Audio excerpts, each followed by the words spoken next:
മറ്റു കാര്യങ്ങളൊക്കെ ബൂസ്റ്റ് ചെയ്ത് വരും. അതാണ് ആ ബാക്ക് ലിങ്കിൽ പറയാനുള്ളൂ. അതെ, അത്രേ ഉള്ളൂ അതിനകത്ത്. എന്താ ബേസിൽ എന്താ ട്രിപ്പറ്റോ എന്ന് എഴുതിയിരിക്കുന്നത്? എന്താ അത്? വെബ്സൈറ്റ് ആണോ ബേസിൽ? അത് ആക്സിയിലുള്ള വൺ ഓഫ് ദ വെബ്സൈറ്റ് ആണ്. നോഫോളോ ആണ് അവർ സർവീസ് ആയിട്ട് പ്രൊവൈഡ് ചെയ്യണം, ഒരു പബ്ലിഷർ. ബട്ട് അതിന്റെ $20 സംതിങ് വരുന്നുണ്ട്. വേറെ നമുക്ക് പോയിട്ട് അതിൻ്റെ അകത്ത് ഒരു അക്കൗണ്ട് ക്രിയേറ്റ് ചെയ്ത് ബാക്ക് ലിങ്ക് ക്രിയേറ്റ് ചെയ്യാൻ പറ്റുന്ന ഒരു സൈറ്റ്. ട്രാവൽ ബേസ്ഡ് ആണ്. ആക്ച്വലി അതിനകത്തൊരു 10-15 പിന്നെ വെബ്സൈറ്റുകൾ, 10 15 അതിൽ കൂടുതൽ വെബ്സൈറ്റുകൾ ഫ്രീ ആയിട്ട് ലിസ്റ്റ് ചെയ്യാൻ പറ്റുന്നത് ഞാൻ കണ്ടുപിടിച്ചിരുന്നു. പിന്നെ ഞാൻ കൂടുതലായിട്ട് പോയിട്ടില്ലായിരുന്നു. അതൊക്കെ പെട്ടെന്ന് ഇൻഡെക്സ് ചെയ്യുന്നത് നല്ല ക്വാളിറ്റിയുള്ള വെബ്സൈറ്റുകളാണത്. 80+ DA ഉള്ള ഒരു കുറെ 10-15 വെബ്സൈറ്റ് ഞാൻ കണ്ടുപിടിച്ചിരുന്നു അതിനകത്ത് ഫ്രീ ആയിട്ട് ലിസ്റ്റ് ചെയ്യാൻ പറ്റുന്നത്. പക്ഷേ ഇത് ആക്ച്വലി അവിടെ പല കോൺട്രിബ്യൂട്ടേഴ്സും അവിടെ കൊണ്ടുപോയിട്ട് ഇത് എനിക്ക് തോന്നുന്നു അവരായിരിക്കും സബ്മിറ്റ് ചെയ്യുന്നത്. അവരെന്നിട്ട് അവന്റെ പേയ്മെന്റ് വാങ്ങുന്നതാണെന്ന് എനിക്ക് തോന്നുന്നത്. ഇത് നമ്മൾ ഇത്തരം കാര്യങ്ങൾ പറഞ്ഞ റജിസാർ ഇതിന്റെ എന്താ അവിടെ മാർക്കറ്റിംഗ് ഇതൊക്കെ നോക്കുന്നതാണ്. കുഴപ്പമില്ല കാർത്തിക് കുഴപ്പമില്ല. അവിടെ ചെന്നിട്ട് ഇനി നമ്മളെ അല്ല, അതേപോലെ ഒരു പോയിന്റ് കൂടെ ആഡ് ഉള്ളത്, നിങ്ങളെ do follow no follow link എടുക്കുമ്പോൾ ഒരു സ്റ്റാൻഡേർഡ് റേഷ്യോ ഉണ്ട് കേട്ടോ ഈ സാധനത്തിന്. ഡു ഫോളോ ഇത്രേ പാടുള്ളൂ, നോ ഫോളോ ഇത്രേ പാടുള്ളൂ എന്ന റേഷ്യോ ഉണ്ട്. അപ്പൊ നിങ്ങൾ ഒരുപാട് പെയ്ഡ് ബാക്ക് ലിങ്ക്സ് എടുക്കുമ്പോൾ നോ ഫോളോസ് കൂടി കഴിഞ്ഞാൽ അത് നിങ്ങൾക്ക് നെഗറ്റീവായിട്ട് ഇമ്പാക്ട് ചെയ്യും സൈറ്റിനെ. സോ അതിനെന്തോ ഒരു 50-50 റേഷ്യോ അല്ലെ 70-30 അങ്ങനെ എന്തോ റേഷ്യോ ഉണ്ട്. അത് ജസ്റ്റ് ഗൂഗിൾ ചെയ്താൽ കിട്ടും നിങ്ങൾക്ക്. ആ റേഷ്യോ എപ്പോഴും കീപ്പപ്പ് ചെയ്യണം. അത് കീപ്പപ്പ് ചെയ്യണമെങ്കിൽ ബാക്ക് ലിങ്ക് ചെക്കറിലൊക്കെ നോക്കിക്കഴിഞ്ഞാൽ ആ റേഷ്യോ പറഞ്ഞുതരും. ഇത്രയാണ് നിങ്ങളെ ഡു ഫോളോ ഉള്ളത് അല്ലെങ്കിൽ നോ ഫോളോ ഉള്ളത് ഇത്രയാണെന്ന് അവർ പറയും. അപ്പൊ ബെറ്റർ എപ്പോഴും ഡു ഫോളോന്റെ നമ്പർ കൂട്ടുക എന്നുള്ളതാണ് നമ്മൾ ഐഡിയലി ശ്രദ്ധിക്കേണ്ട കാര്യം. നോ ഫോളോസ് അത്ര ഇമ്പോർട്ടന്റ് അല്ല എന്നുള്ളതാണ് ഗൂഗിളിനെ സംബന്ധിച്ചിടത്തോളം. കാരണം അത് നമ്മൾ മാനുവൽ അല്ലെങ്കിൽ റിക്വസ്റ്റ് ചെയ്തിട്ട് വരുന്ന ടൈപ്പ് ഓഫ് ബാക്ക് ലിങ്ക് എന്നുള്ള രീതിയിലാണ് ഗൂഗിൾ കൺസിഡർ ചെയ്യുക നോ ഫോളോസ്. ഡു ഫോളോസ് ആണ് ഇമ്പോർട്ടന്റ് ആയിട്ട് കൺസിഡർ ചെയ്യുക. അപ്പം ഏറ്റവും കൂടുതൽ നമുക്ക് വേണ്ടതും ഡു ഫോളോ ലിങ്ക് ആണ്. അതെ അതെ, കാരണം എന്താ വെച്ചാൽ അതിന്റെ അബ്നോർമാലിറ്റി, അതായത് നമ്മൾ ഡു ഫോളോ മാത്രം ചെയ്യുമ്പോൾ അത് പിന്നെ എന്താ പറയുക അൺനാച്ചുറൽ ആണ്. അതായത് ഒരു നമ്മൾ ഈ സമൂഹത്തിലെ ഏറ്റവും നല്ല ആളുകൾ മാത്രം, അതായത് നമുക്ക് അങ്ങനെ നോക്കുകയാണെങ്കിൽ ഒരാളെ റെഫർ ചെയ്യുന്നത് ഒരു പർട്ടിക്കുലർ ഇതിനകത്തുള്ളവർ മാത്രമാണെന്ന് വെച്ച് കഴിഞ്ഞാൽ അതിനൊരു പെയ്ഡ് ആയിട്ടുള്ളൊരു സംഭവം പറഞ്ഞു പറയിപ്പിക്കുന്നതായിട്ടുള്ള പോലെ തോന്നും. അതേസമയം ഒരാളെ ഇപ്പൊ ഈ പറഞ്ഞ പോലെ നമുക്ക് ഇലക്ഷൻ തന്നെ നോക്കാം. വോട്ട് ചെയ്യുന്ന സമയത്ത് പല സെഗ്മെന്റിൽ നിന്ന് വോട്ട് കിട്ടുന്നുണ്ടെങ്കിൽ അതൊരു ജെനുവിൻ ഇതാണ്. പക്ഷെ ഒറ്റ സ്ഥലത്ത് നിന്ന് തന്നെ മാത്രമായിട്ട് ഈ പറഞ്ഞ പോലെ ഒരു സ്ഥലത്ത് നിന്ന് ഒരാൾക്ക് മാത്രമായിട്ട് ഭയങ്കരമായിട്ട് വോട്ട് വരുമ്പോൾ നോക്കി പോകുമ്പോൾ അറിയാൻ പറ്റും. ഞാൻ കോൺട്രവേഴ്സിയിലേക്ക് പോകുന്നില്ല, കള്ള വോട്ടാണെന്ന് ചിലപ്പോൾ അറിയാൻ പറ്റും. അത് നമുക്ക് തന്നെ അറിയാൻ പറ്റുന്നിടത്തോളം ഗൂഗിളിനും ആ കാര്യങ്ങൾ അറിയാം. അതാണ് പറഞ്ഞത്, അതിനകത്തൊരു അൺനാച്ചുറൽ സംഭവം നമ്മൾ ഉണ്ട്. അത് ഫീൽ ചെയ്യാത്ത രീതിയിൽ തന്നെ നമ്മൾ ബിൽഡ് ചെയ്യുന്നത്. പിന്നെ നമ്മളെപ്പോലുള്ള ചെറിയ വെബ്സൈറ്റുകൾക്ക് ഒരിക്കലും ബാക്ക് ലിങ്കുകൾ ആരും അറിഞ്ഞു തരില്ല.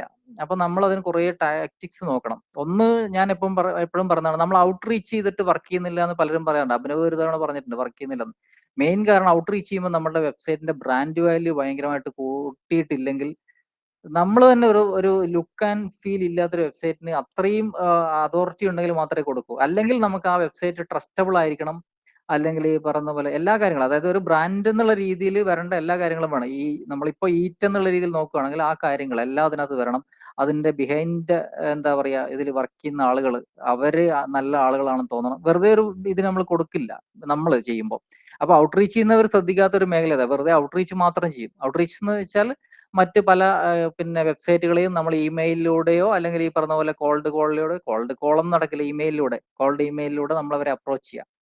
ഇനി മറ്റൊരു മെത്തേഡ് ഉണ്ട്, featured.com അല്ലെങ്കിൽ ഹാരോ എന്ന് പറയുന്ന വെബ്സൈറ്റുകളിൽ നമുക്ക് ജേർണലിസ്റ്റുകൾക്ക് വേണ്ടിയിട്ട് നമുക്കൊരു സോഴ്സ് ആയിട്ട് മാറാം. അതായത് ഇപ്പൊ കുറച്ചുകൂടെ റെലവെന്റ് ആണത്, കാരണം എക്സ്പെർട്ടൈസിനെസ്സും അതോറിറ്റീവ്നെസ്സും ട്രസ്റ്റ് വർത്തിനെസ്സും ഒക്കെ ഭയങ്കരമായിട്ട് കൂടിയതുകൊണ്ട് പല ആളുകളും റിയൽ എക്സ്പീരിയൻസ് കളക്ട് ചെയ്യാൻ വേണ്ടി ശ്രമിക്കുന്നുണ്ട്. അപ്പൊ നിങ്ങളിപ്പോൾ ഏതെങ്കിലും ഒരു നീഷിൽ എക്സ്പേർട്ട് ആണെന്ന് നിങ്ങളുടെ വെബ്സൈറ്റിലൂടെ പ്രൂവ് ചെയ്ത് കഴിഞ്ഞാൽ നിങ്ങൾക്ക് featured.com പോയിട്ട് രജിസ്റ്റർ ചെയ്ത് കഴിഞ്ഞാൽ നിങ്ങൾക്ക് ആ ഇതുമായിട്ട് ബന്ധപ്പെട്ട ക്വസ്റ്റ്യൻസ് അവർ തന്നെ അയച്ചു തരും. മിക്കവാറും അതിന്റെ പ്ലാറ്റ്ഫോമിൽ ക്വസ്റ്റ്യൻ കാണും. ഇനി അത് ഇല്ലെങ്കിൽ അവർക്ക് അയച്ചു തന്നിട്ടുണ്ടാവും. അതിന് നിങ്ങൾക്കൊരു 8 ലൈൻ, മാക്സിമം 8 ലൈനാണ്, 8 ലൈൻ സെന്റൻസ് ആയിട്ട് ഒരു ആൻസർ എഴുതി അയച്ചു കൊടുത്തു കഴിഞ്ഞാൽ അവർ മിക്കവാറും നല്ലതാണെങ്കിൽ അവർ ആക്സെപ്റ്റ് ചെയ്യും. നമ്മളുടെ പറയുന്ന സ്ഥലത്തേക്ക് അവർ ബാക്ക് ലിങ്ക് തരും. പറയുന്ന സ്ഥലം എന്ന് പറഞ്ഞാൽ സർവീസ് പേജുകളിലേക്കൊന്നും തരില്ല കേട്ടോ. അത് നമുക്കൊരു ഹോം പേജ് ഉണ്ട്, ഹോം പേജിലേക്ക് വരും. അല്ലെങ്കിൽ നിങ്ങളൊരു ഓതർ ആണെങ്കിൽ ആ ഓതർ പ്രൊഫൈൽ പേജിലേക്ക് വരും. പിന്നെ ആ ഓതർ പ്രൊഫൈൽ പേജിൽ നിന്ന് നിങ്ങൾക്ക് വേണ്ട പേജിലേക്ക് നിങ്ങൾക്ക് റീഡയറക്റ്റ്, എന്ന് വെച്ചാൽ ഇന്റേണൽ ലിങ്ക് വഴി നിങ്ങൾക്ക് കണക്ട് ചെയ്തിട്ട് ഇത് ചെയ്യാം, അതോറിറ്റി പാസ് ചെയ്യാം. പിന്നെ അങ്ങനെ വരുമ്പോൾ ഈ ഔട്ട്റീച്ചിന് പിന്നെ നമ്മൾ ചെയ്യേണ്ട വേറൊരു കാര്യം എന്ന് പറഞ്ഞാൽ ഇൻഫോർമേറ്റീവ് ബ്ലോഗുകൾ എഴുതുക എന്നുള്ളതാണ്. സർവീസ് പേജുകൾക്കോ പ്രൊഡക്റ്റുകൾക്കോ പിന്നെ നമ്മൾ ഈ പറഞ്ഞ പോലെ എൻഡോഴ്സ് ചെയ്യാൻ ആളുകൾ മടിക്കുന്നത് പോലെ തന്നെ ബാക്ക് ലിങ്ക് ചെയ്യാനും ആളുകൾ മടിക്കും. കാരണം നമ്മളുടെ ഒരു പ്യുവർ സർവീസ്, മണി ഓറിയന്റഡ് ആയിട്ടുള്ള സർവീസാണ്. എന്തെങ്കിലും ഒരു പ്രോഡക്റ്റ് നമ്മൾ ആളുകളിൽ നിന്ന് പൈസ വാങ്ങിയിട്ട് പിന്നെ വിൽക്കുന്നതാണ്. ഇത്തരം ഒരു സൈറ്റിലേക്ക് ഇപ്പോൾ ഹെൽത്ത് ലൈനിൽ നിന്നൊരു ഒരു സംഭവം തരാൻ മടിക്കും.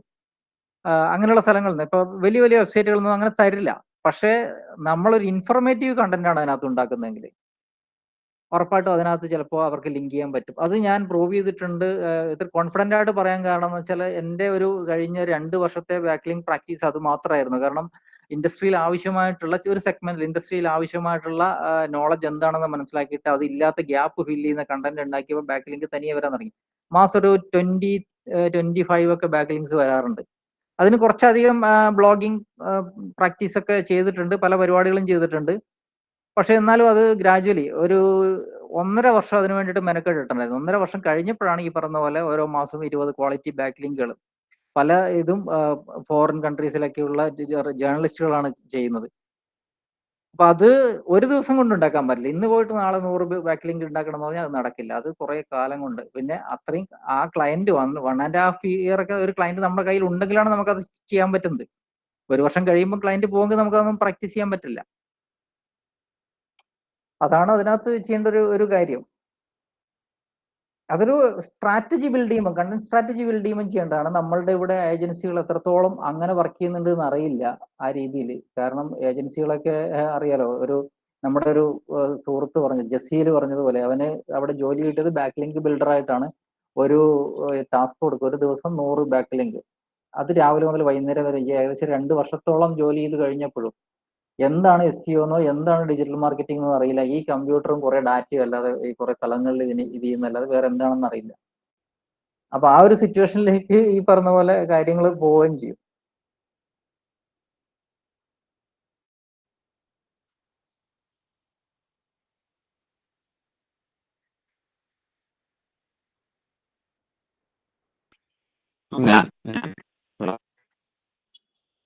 അത് എനിക്ക് തോന്നുന്നു കുറച്ചുകൂടി ടെക്നിക്കൽ ആയിട്ടുള്ളതാണ്. സനൂപിന് പറയാൻ പറ്റുമോ? അല്ലെങ്കിൽ ശ്യാം സാറാണ് അത് കറക്റ്റ് ആയിട്ട് പറയാ. ഇല്ല, എനിക്ക് എക്സ്പീരിയൻസ് ഇല്ല അതിൽ, സോറി. അതാണ് ഞാനും പറയാത്തത്. ശ്യാം സാർ ഉണ്ടെങ്കിൽ അത് പറയും. ശ്യാം സാർ ഉണ്ട്, എൻ്റെ അടുത്ത് കേറാന്നൊക്കെ പറഞ്ഞിരുന്നു.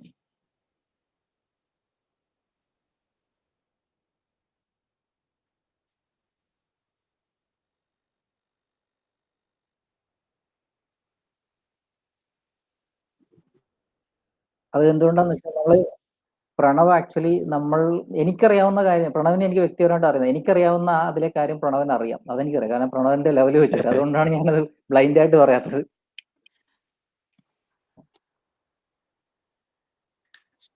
ആക്ച്വലി ഇതൊരു അപ്പൊ നമ്മുടെ ഇപ്പൊ കറന്റ് ഇപ്പൊ നമ്മൾ വർക്ക് ചെയ്യുന്ന ഒരു പ്രൊജക്റ്റിൽ ആക്ച്വലി ഒരു ഇഷ്യൂ ഫേസ് ചെയ്യുന്നുണ്ട്.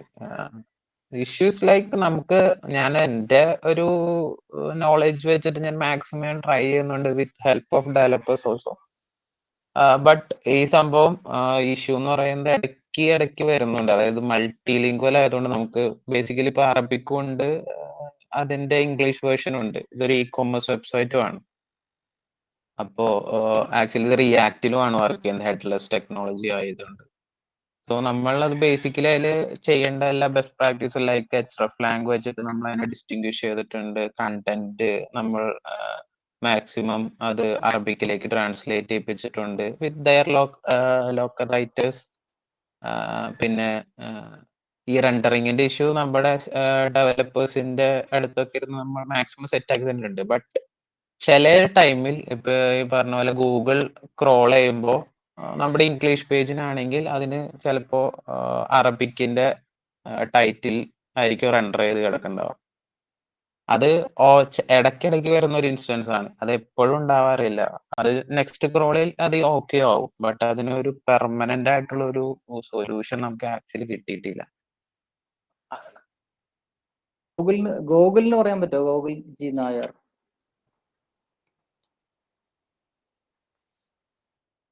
ഗൂഗിൾ കേൾക്കുന്നില്ലേ? ഇവിടെ ഉണ്ട്, മീറ്റിംഗിലുണ്ട്. ഗൂഗിളിന് എനിക്ക് തോന്നുന്നു കുറച്ച് അതിനകത്ത് ഗൂഗിൾ അതൊക്കെ എക്സ്പെരിമെന്റ് ചെയ്യുന്ന ഒരാളാണ്. പിന്നെ ഞാനും സനൂപും ആക്ച്വലി എന്താ നമ്മുടെ ഇതെന്ന് വെച്ചാൽ നമ്മൾ കുറച്ച് ഇത്തരം കാര്യങ്ങൾ സേഫ് സോണിൽ ഇരുന്നിട്ട് വർക്ക് ചെയ്യുന്നത്. നമ്മൾ മിനിഞ്ഞാന്ന് സംസാരിച്ചപ്പോൾ പറഞ്ഞ കുറച്ച് സേഫ് സോണിൽ ഇരുന്നാണ് നമ്മൾ വർക്ക് ചെയ്യുന്നത്. അതുകൊണ്ട് ഇത്തരം ക്ലയന്റുകൾ ആക്ച്വലി വരുമ്പോൾ നമ്മൾ നോ പറയുന്ന ഒരു ശീലം നമുക്കുള്ളതുകൊണ്ട് പ്രാക്ടിക്കൽ എക്സ്പീരിയൻസിനകത്ത് ഇത് പ്രശ്നമാണ്. അല്ല, ഞാൻ ഒരു ചോദിക്കട്ടെ, ഇപ്പൊ റെൻഡറിംഗ് ഇഷ്യൂ എന്ന് പറഞ്ഞത് മൾട്ടിപ്പിൾ ലാംഗ്വേജ് ഫോക്കസ് ചെയ്യുമ്പോൾ ഏതെങ്കിലും ഒരു സ്ഥലത്ത് വേറെ ലാംഗ്വേജ് റാങ്ക് ചെയ്യുന്നതാണോ പ്രശ്നം? അല്ല, റാങ്കിങ്ങിന്റെ അല്ല. ആക്ച്വലി ഇപ്പൊ നമുക്ക് ഇപ്പൊ ഞാൻ പറഞ്ഞ പോലെ ആ വെബ്സൈറ്റ് ഇംഗ്ലീഷിലും ഉണ്ട്, അറബിക്കിലും ഉണ്ട്. അതൊരു GCC ഫോക്കസ്ഡ് വെബ്സൈറ്റ് ആണ്, ഒരു ഇ-കൊമേഴ്സ് സൈറ്റ് ആണ്. അപ്പൊ ഇത് ഇതിൽ നമുക്ക് 2 വേർഷനും ഉണ്ട്. അതായത് ഓരോ ഈ ഇംഗ്ലീഷിന് ടാർഗറ്റ് ചെയ്യാൻ വേണ്ടിയിട്ട് ഇംഗ്ലീഷിന് വേണ്ടി ഡെഡിക്കേറ്റഡ് ആയിട്ടുള്ള ഒരു വേർഷൻ ക്രിയേറ്റ് ചെയ്തിട്ടുണ്ട്. അറബിക്കിന് അതിന്റെ ഒരു സെപ്പറേറ്റ് വേർഷൻ ക്രിയേറ്റ് ചെയ്തിട്ടുണ്ട്. പിന്നെ ഇതിന്റെ ആക്ച്വൽ ഇഷ്യൂ എന്ന് പറയുന്നത് ചില ടൈമിൽ ഇപ്പൊ നമ്മളിപ്പോ ഒരു ഫോർ ഇൻസ്റ്റൻസ് ഞാനിപ്പോ ഒരു ഇംഗ്ലീഷിന്റെ കീവേഡ് ആണ് ടൈപ്പ് ചെയ്ത് കൊടുക്കണമെങ്കിൽ ഞാൻ ചെക്ക് ചെയ്യുമ്പോൾ അതിന്റെ ടൈറ്റിലും ഇതൊക്കെ ചിലപ്പോ അറബിക്കായിട്ടായിരിക്കും കാട്ടുണ്ടാവുക. അപ്പൊ അത് അങ്ങനെ റെൻഡർ ചെയ്യുമ്പോൾ ഇപ്പൊ നമുക്ക് ആ പൊസിഷൻ എപ്പോഴും ഫിക്സ്ഡ് ആയിട്ട് നമുക്കിങ്ങനെ കിട്ടില്ല. ആ റെൻഡറിങ്ങിന്റെ ചെറിയ ഒരു 1 ഡേ ആണെങ്കിൽ പോലും നമുക്ക് അതിൻ്റെതായ ഒരു നല്ല ഫ്ലക്ച്വേഷൻ വരും. അപ്പൊ അതൊരു പ്രോപ്പർ വേ ഹാൻഡിൽ ചെയ്യാൻ പറ്റിയിട്ടുണ്ടോ എന്ന് വെച്ചാൽ പറ്റിയിട്ടില്ല. അപ്പോ ലൈക്ക് അതിനൊരു പ്രോപ്പർ വേ, ലൈക്ക് നമ്മൾ ഇപ്പൊ ഞാൻ പറഞ്ഞ പോലെ എൻ്റെ ഒരു റിസർച്ചും ഇവിടുത്തെ ഡെവിന്റെ സൈഡിൽ നിന്നുള്ള ഒരു സപ്പോർട്ട് വൈസ് ആയിട്ട് നമ്മൾ അത് നല്ല രീതിയിൽ ഹാൻഡിൽ ചെയ്തിട്ടുണ്ട്. ബട്ട് അതിനൊരു ലൈക്ക് അത് ആ ഇഷ്യൂ ഇങ്ങനെ ഇടയ്ക്കിടയ്ക്ക് റെൻഡറിങ് ചെയ്ത് വരുമ്പോൾ ഇടയ്ക്കിടയ്ക്ക് അത് ടാക്കിൾ ആവുന്നുണ്ട്. അതിനൊരു പെർമനന്റ് ആയിട്ടുള്ള സൊല്യൂഷൻ വേറെ എന്തെങ്കിലും ഉണ്ടോ, ലൈക്ക് ചെയ്യാൻ പറ്റുമെന്നുള്ള ഒരു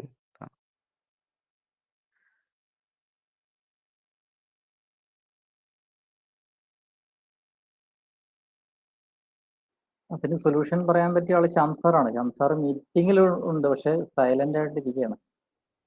കാരണം വേറൊരു മീറ്റിംഗും പാരലി ഇത് ചെയ്തുകൊണ്ടിരിക്കുകയാണ്. എന്തായാലും ഗ്രൂപ്പിൽ ഒന്ന് ചോദിച്ചു നോക്കുക. ഓക്കെ. പ്രണവിന് ശംസാറിന് പേഴ്സണലി അറിയാലോ. അറിയാം. പിന്നെ കുറച്ച് ക്വസ്റ്റ്യൻസ് നമ്മൾ ഇതിൽ ചോദിക്കുമ്പോഴായാലും കുറച്ച് ഇൻട്രസ്റ്റഡ് ആയിട്ടുള്ള കാര്യത്തിൽ ഇപ്പൊ അത് കോമൺ ആയിട്ട് പറഞ്ഞു വരുമ്പോൾ കുറെ ആൾക്കാർക്ക് അതിന്റെ ഒരു ഇൻപുട്ടും കിട്ടും. ഓക്കെ.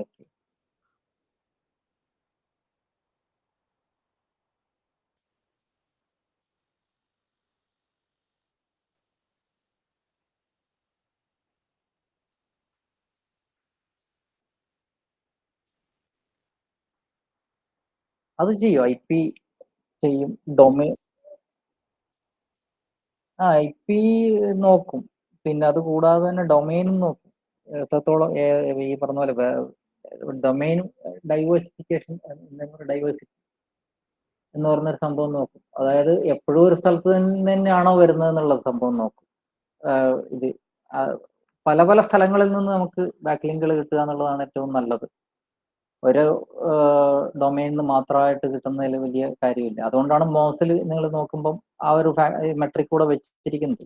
എത്രത്തോളം റഫറിംഗ് ഡൊമൈനിൽ നിന്ന് വന്നിട്ടുണ്ട്, എത്ര ബാക്ക് ലിങ്കുകൾ ഉണ്ടെന്നുള്ളത്. ആ റഫറിംഗ് ഡൊമൈനിന്റെ നമ്പറും കൂടുമ്പോഴാണ് ആ DA എന്നുള്ള മെട്രിക് കൂടുമ്പോൾ ആക്ച്വലി ഒരൊറ്റ വെബ്സൈറ്റിൽ നിന്ന് അത്രയും ബാക്ക് ലിങ്കുകൾ വരുമ്പോഴല്ല കൂടുന്നത്, ഡിഫറൻറ്റ് ഡൊമൈനിൽ വരുമ്പോഴല്ലേ. അപ്പൊ അതിനനുസരിച്ച് IP-യും ഈ പറഞ്ഞ പോലെ ഡിഫറൻ്റ് ആവും. സെയിം IP-ന്ന് വരുന്നത് പ്രശ്നം ഉണ്ടാവും.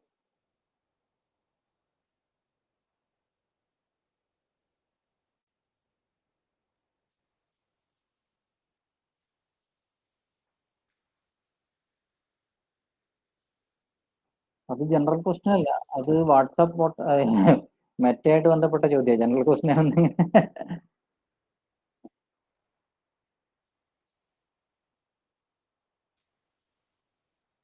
ഇല്ല, ഞാൻ ക്യാപ്പിലേക്ക് ഞാൻ പോയിട്ടില്ല. ആക്ച്വലി നമുക്ക് അങ്ങനത്തെ ക്ലയന്റ് വരുന്നില്ല എന്നുള്ളതാണ് പ്രശ്നം. അത് അഭിനവ് സനൂപ് പറയണത് വളരെ കറക്റ്റ് ആണ്. അതൊരു അഡ്വാൻസ് ലെവലാണ്. ഇവന്റ്സ് മാനേജറിന്റെ നെക്സ്റ്റ് ലെവലാണ് അത് ഈ ക്യാപ്പി എന്ന് പറഞ്ഞത്. അത് സലീമ യൂസ് കേസ് കറക്റ്റ് പറഞ്ഞാൽ മാത്രമേ നമുക്ക് എന്തെങ്കിലും ഒരു ഇൻഫ്ലുവൻസ് കൊടുക്കാൻ പറ്റുള്ളൂ. ക്യാപ്പി എന്ന് വെച്ച് കഴിഞ്ഞാൽ അതൊരു സെർവറാണ്, സ്റ്റാൻഡേർഡ് ഓൺ സെർവറാണ് നമ്മൾ ഹോസ്റ്റ് ചെയ്യുന്നത്, ഫേസ്ബുക്കിനോട് കണക്ട് ചെയ്തിട്ട്. So it's all together A different advance set ആണത്. സലീം അതിന്റെ യൂസ് അതിൽ ഞാനത് അത്ര വിദഗ്ധനൊന്നല്ല, അത് ഷെബിൻ തന്നെ ഉത്തരം പറയേണ്ടി വരും. അപ്പൊ ഈ കോണ്ടെക്സ്റ്റിൽ നമ്മുടെ ഗ്രൂപ്പില് സോറി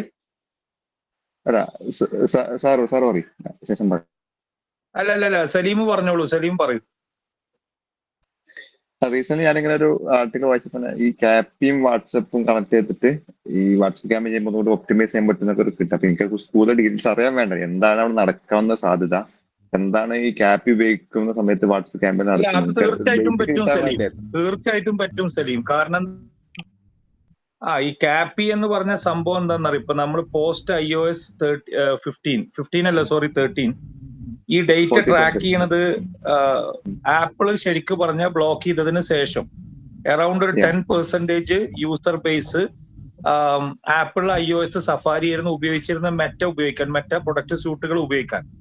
ആപ്പിൾ അത് നിർത്തലാക്കിയപ്പോ ഫേസ്ബുക്ക് കൊണ്ടുവന്ന എന്താ പറയാ ഒരു അഡ്വാൻസ് സോർട്ട് ഓഫ് ഇപ്പൊ ഈ മൈക്രോസോഫ്റ്റ് ക്ലാരിറ്റി ഇല്ലേ, അതിന്റെ ഒക്കെ ഒരു വേറെ മോഡലാണ് ശരിക്കും പറഞ്ഞ ക്യാപ്പി. ആ സെഷൻസ് കംപ്ലീറ്റ് റെക്കോർഡ് ചെയ്യാണ്. അപ്പൊ നമുക്ക് ഒരു ഇവന്റ് മാനേജർ അതുപോലെ തന്നെ പിക്സൽ, ഈ രണ്ട് കാര്യം കഴിഞ്ഞാൽ അടുത്ത അഡ്വാൻസ് മോഡലാണ് ക്യാപ്പി എന്ന് പറഞ്ഞത്. അപ്പൊ ഈ ക്യാപ്പിയിൽ അത്രമാത്രം ഡാറ്റ ഇൻഫറൻഷ്യൽ പോയിന്റ് നമുക്ക് കിട്ടും. അങ്ങനെ കിട്ടുന്ന സമയത്ത് വാട്സപ്പ് ക്യാമ്പയിൻ ചെയ്യുമ്പോൾ സ്വാഭാവികമായിട്ടും എൻഗേജ്മെന്റ് കൂടുന്നുള്ളത് നോർമൽ കാര്യമാണ്. കാരണം അത് അത്രത്തോളം ഡാറ്റ നമ്മളെ കയ്യിൽ ഉണ്ടാവും. ഏത് തരം ഡാറ്റ എന്ന് ചോദിച്ചാൽ ഫസ്റ്റ് പാർട്ടി ഡാറ്റ ഉണ്ടാവും, സെക്കൻഡ് പാർട്ടി ഡാറ്റ നമ്മളെ കയ്യിലുണ്ടാവും. അപ്പൊ നമുക്കത് എക്സ്പാൻഡ് ചെയ്ത് ഉപയോഗിക്കാൻ വളരെ കൃത്യമായ രൂപത്തിൽ അത് പറ്റും. നിങ്ങൾ ആ ആർട്ടിക്കിൾ ബേസ് ചെയ്തിട്ടാണ് ഈ ചോദ്യം ചോദിക്കണമെന്ന് വെച്ചാൽ അതിനുള്ള ജനറൽ ആൻസർ ഓബിയസ്ലി അത് സാധിക്കുന്നതാണ്. പക്ഷെ നിങ്ങളെ കയ്യിൽ ഒരു യൂസ് കേസ് ഉണ്ടെങ്കിൽ അത് നോക്കിയിട്ട് ഒന്നും കൂടി പറഞ്ഞു തരാൻ എനിക്ക് സന്തോഷമേ ഉള്ളൂ. പക്ഷെ ഞാൻ ഇത് കൂടി പറയട്ടെ, നമ്മളെ ഗ്രൂപ്പിൽ എനിക്ക് തോന്നുന്നത് ഇത് ഇത്ര ഡീറ്റെയിൽ ആയിട്ട് പറയാൻ പറ്റുന്ന ഒരു മെന്റർ ഉള്ളത് ഷെബിൻ മാത്രമേ ഉള്ളൂ. കാരണം എന്താ വെച്ചാൽ ഷെബിൻ ഗ്രൂപ്പ് എമ്മിൽ വർക്ക് ചെയ്യുന്നത് കൊണ്ട് തന്നെ ഷെബിന് അത്രത്തോളം ഡേറ്റ പോയിന്റുകൾ കൈകാര്യം ചെയ്ത എക്സ്പീരിയൻസ് ഉണ്ട്. അപ്പോ ഈ ക്വസ്റ്റ്യൻ ഒന്ന് കൃത്യമായിട്ട് നിങ്ങൾ ഗ്രൂപ്പിൽ ചോദിക്കുകയാണെങ്കിൽ ഷെബിനെ ടാഗ് ചെയ്താൽ ഷെബിൻ കാണുന്ന സമയത്ത് അതിനൊരു ആൻസർ ഷെബിൻ പറഞ്ഞുതരും.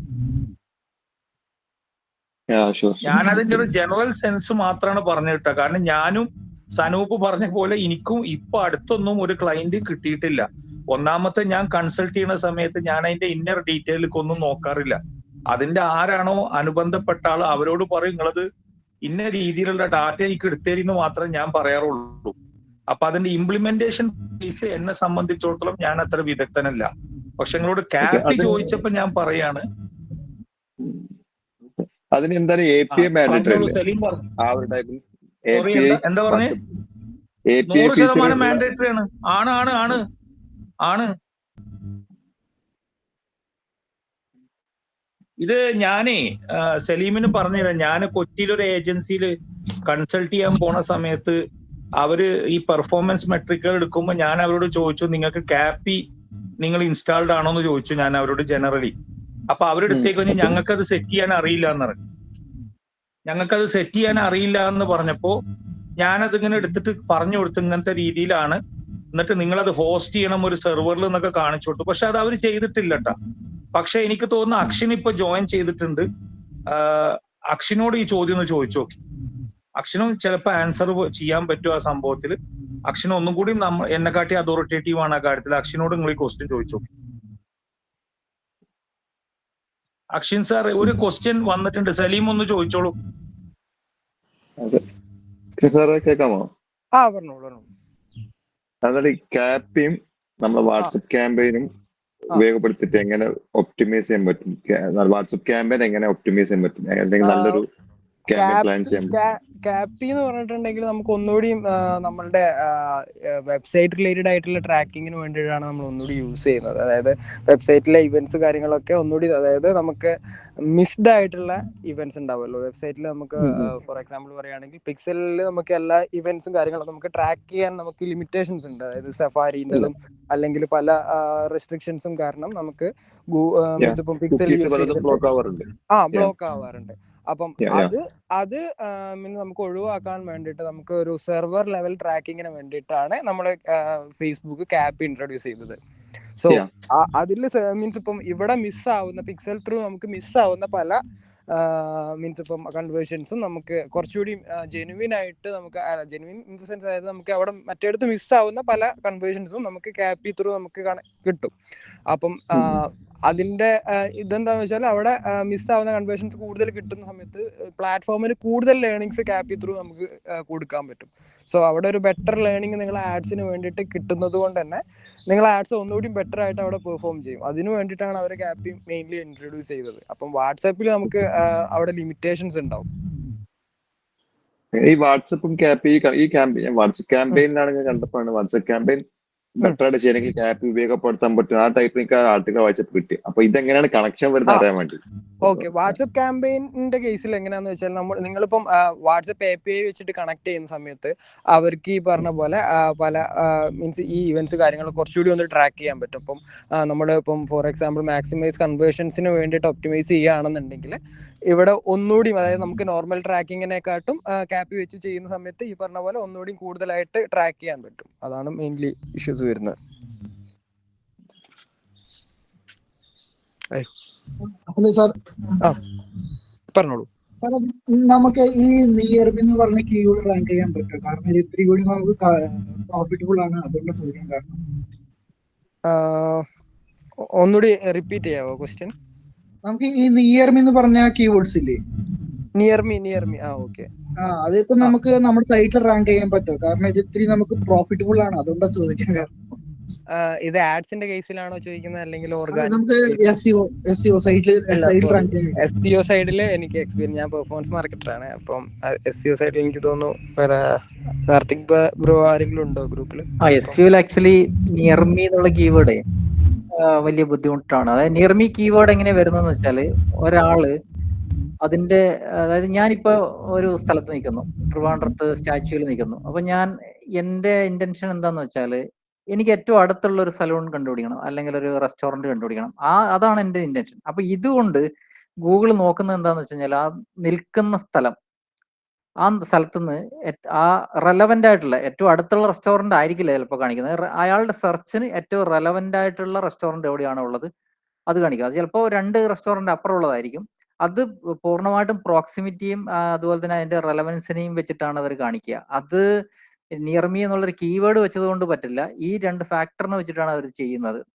നമ്മൾ ഈ പറഞ്ഞ പോലെ ഗൂഗിൾ ഒരു സെമാന്റിക് സെർച്ച് എഞ്ചിനായിട്ട് വളർന്നതിൽ ഏറ്റവും കൂടുതൽ അവർ അപ്ലൈ ചെയ്യുന്നത് ഈ ഗൂഗിൾ ഇത്തരം സെർച്ചുകളിലാണ് ഏറ്റവും കൂടുതൽ ചെയ്യുന്നത് ഞാൻ കണ്ടിട്ടുള്ളത്. കാരണം നമ്മളുടെ കോണ്ടെക്സ്റ്റ് മനസ്സിലാക്കിയിട്ട് ഇത് കുറെ നാളായിട്ട് അവർ ചെയ്യുന്നതാണ്, അപ്ലൈ ചെയ്യുന്നതാണ്.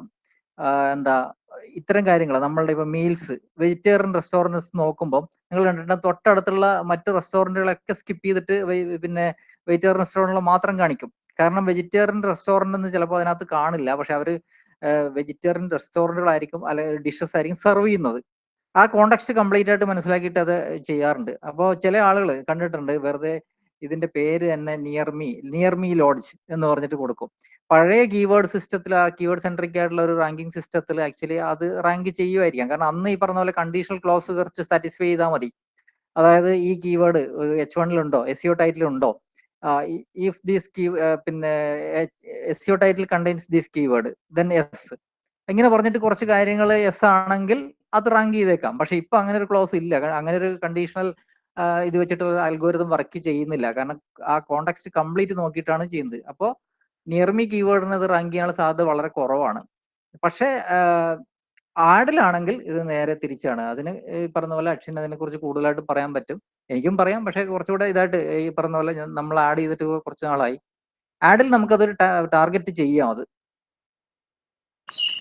ആഡ്സിന്റെ കേസിൽ ചെയ്യാം. പിന്നെ ഈ പറഞ്ഞ പോലെ നമ്മളുടെ എക്സാക്ട് സർവീസ് പോലെ ഇരിക്കും. അതായത് നമുക്ക് എല്ലാ ടൈപ്പ് ഓഫ് മീൻസ് ക്ലയൻസിന് വേണ്ടിയിട്ടും ചെയ്യാൻ പറ്റില്ല.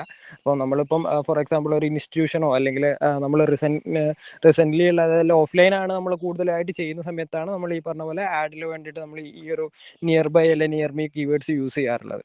അപ്പം അത് ഭയങ്കര എഫക്റ്റീവായിട്ട് നമുക്ക് കൺവേർഷൻസും അല്ലെങ്കിൽ കൊണ്ടുവരുന്ന ഒരു ടൈപ്പ് ഓഫ് കീവേഡ്സ് ആണ് near me. For example digital marketing courses near me എന്നൊക്കെ പറഞ്ഞിട്ടുള്ള ഒരു കീവേഡ്. ഇപ്പോൾ നിങ്ങളൊരു ഓഫ്ലൈൻ റിലേറ്റഡ് ആയിട്ടുള്ള ഒരു സർവീസസ് ആണെന്നുണ്ടെങ്കിൽ ഈ നിയർമി കീവേഡ്സ് ഒക്കെ പ്രോപ്പറായിട്ട് വർക്ക് ആവാറുണ്ട് യൂഷ്വലി. അത് നമ്മളുടെ ഒരു ക്ലയന്റിന്റെ റിക്വയർമെന്റും കൂടി അവിടെ കൺസിഡർ ചെയ്തിട്ട് മാത്രമാണ് നിങ്ങൾ എപ്പോഴും ഈ ഒരു കീവേഡ്സ് ചൂസ് ചെയ്യുന്ന സമയത്ത് ചെയ്യാൻ പാടുള്ളൂ. അങ്ങനെ ഒരു ഇത് മാത്രമേ ഉള്ളൂ. പിന്നെ കുറച്ചുകൂടി ഒരു ബ്രീഫായിട്ട് മീൻസ് എക്സാക്ട് ബ്രീഫ് എന്നുള്ള രീതിയിൽ പറയുകയാണെന്നുണ്ടെങ്കിൽ കുറച്ചുകൂടി ഞാൻ എക്സാക്ട്ലി പറഞ്ഞു തരാൻ പറ്റുമായിരുന്നു. അപ്പൊ ഞാൻ ഈ കീവേഡ് കണ്ടായിരുന്നു. എനിക്ക് SEO പഠിപ്പിച്ച് എനിക്ക് ക്ലാസ് എടുത്ത സാറേ കോഫി ഷോപ്പ് ഇൻ നിയർ മീൻ ചെന്നൈ എന്ന് പറഞ്ഞിട്ട് ഒരു ലാൻഡിംഗ് പേജ് ഉണ്ടാക്കി പ്രിപ്പയർ ചെയ്ത് ഓപ്റ്റിമൈസേഷൻ ചെയ്തായിരുന്നു. അപ്പൊ അത് ടോപ്പ് 3 വന്നിട്ടുണ്ടായിരുന്നു. പിന്നെ ആ വഴിക്ക് അവർക്ക് ട്രാഫിക് ഉണ്ടായിരുന്നു, ബിസിനസ്സും നടന്നിട്ടുണ്ട്. അപ്പം അതാ ചോദിക്കാൻ കാരണം. ഓക്കെ, വൈശാഖാണോ ചോദിച്ചത്? അതെ അതെ. സാറേ ഞാനൊരു പോയിന്റ് അതിൽ പറഞ്ഞോട്ടെ. ഈ പാക്കിൽ ആക്ച്വലി നിയർമി നമ്മളെ സഹായിക്കുന്നത് ലോക്കൽ പാക്കിൽ റാങ്ക് ചെയ്യാൻ വേണ്ടിയിട്ടാണ്. അത് ഫസ്റ്റ് 3 റിസൾട്ട് ഉണ്ടല്ലോ മാപ്പിന്റെ. അതെ, മാപ്പിലല്ല. അല്ല ഞാൻ പറയാം, സെർച്ച് റിസൾട്ട് തന്നെ 3 ലൊക്കേഷൻ കാണിക്കുന്നുണ്ടല്ലോ മാപ്പിൽ നമ്മൾ SERP. ആക്ച്വലി അതിന് വേണ്ടിയിട്ടാണ് നിയർമി കീവേഡ്സ് ഓർഗാനിക്കലി നമ്മൾ ചെയ്യുക, വർക്ക്ഔട്ട് ചെയ്യുക. അതിനെ നമ്മളെ കൊണ്ടുവരാൻ സഹായിക്കുന്ന ഒരു PG എന്ന് പറയുന്ന ഒരു അൽഗോരിതം ഉണ്ട്. അപ്പൊ അതിന് വർക്കിംഗ് പഠിച്ചാൽ നിങ്ങൾക്ക് അത് ലാൻഡിംഗ് പേജിൽ ഉപയോഗിക്കാൻ പറ്റുമോ, അല്ലെങ്കിൽ ഒരു പേജിനെ ഒപ്റ്റിമൈസ് ചെയ്യാൻ പറ്റുമോ എന്നുള്ളത് ഏകദേശം ധാരണ കിട്ടും ആ ഒരു അൽഗോരിതം പഠിച്ചു കഴിഞ്ഞാൽ. കാരണം ലോക്കൽ ബിസിനസ്സിനെ അയാൾ നിൽക്കുന്ന, അല്ലെങ്കിൽ അയാളുടെ ബ്രൗസിംഗ് ഹിസ്റ്ററി, അല്ലെങ്കിൽ മൊബൈലാണെങ്കിൽ മൊബൈലിലെ GPS ഒക്കെ റിലേറ്റ് ചെയ്തിട്ടാണ് ആ നിയർമീസ് വർക്ക് ചെയ്യുക.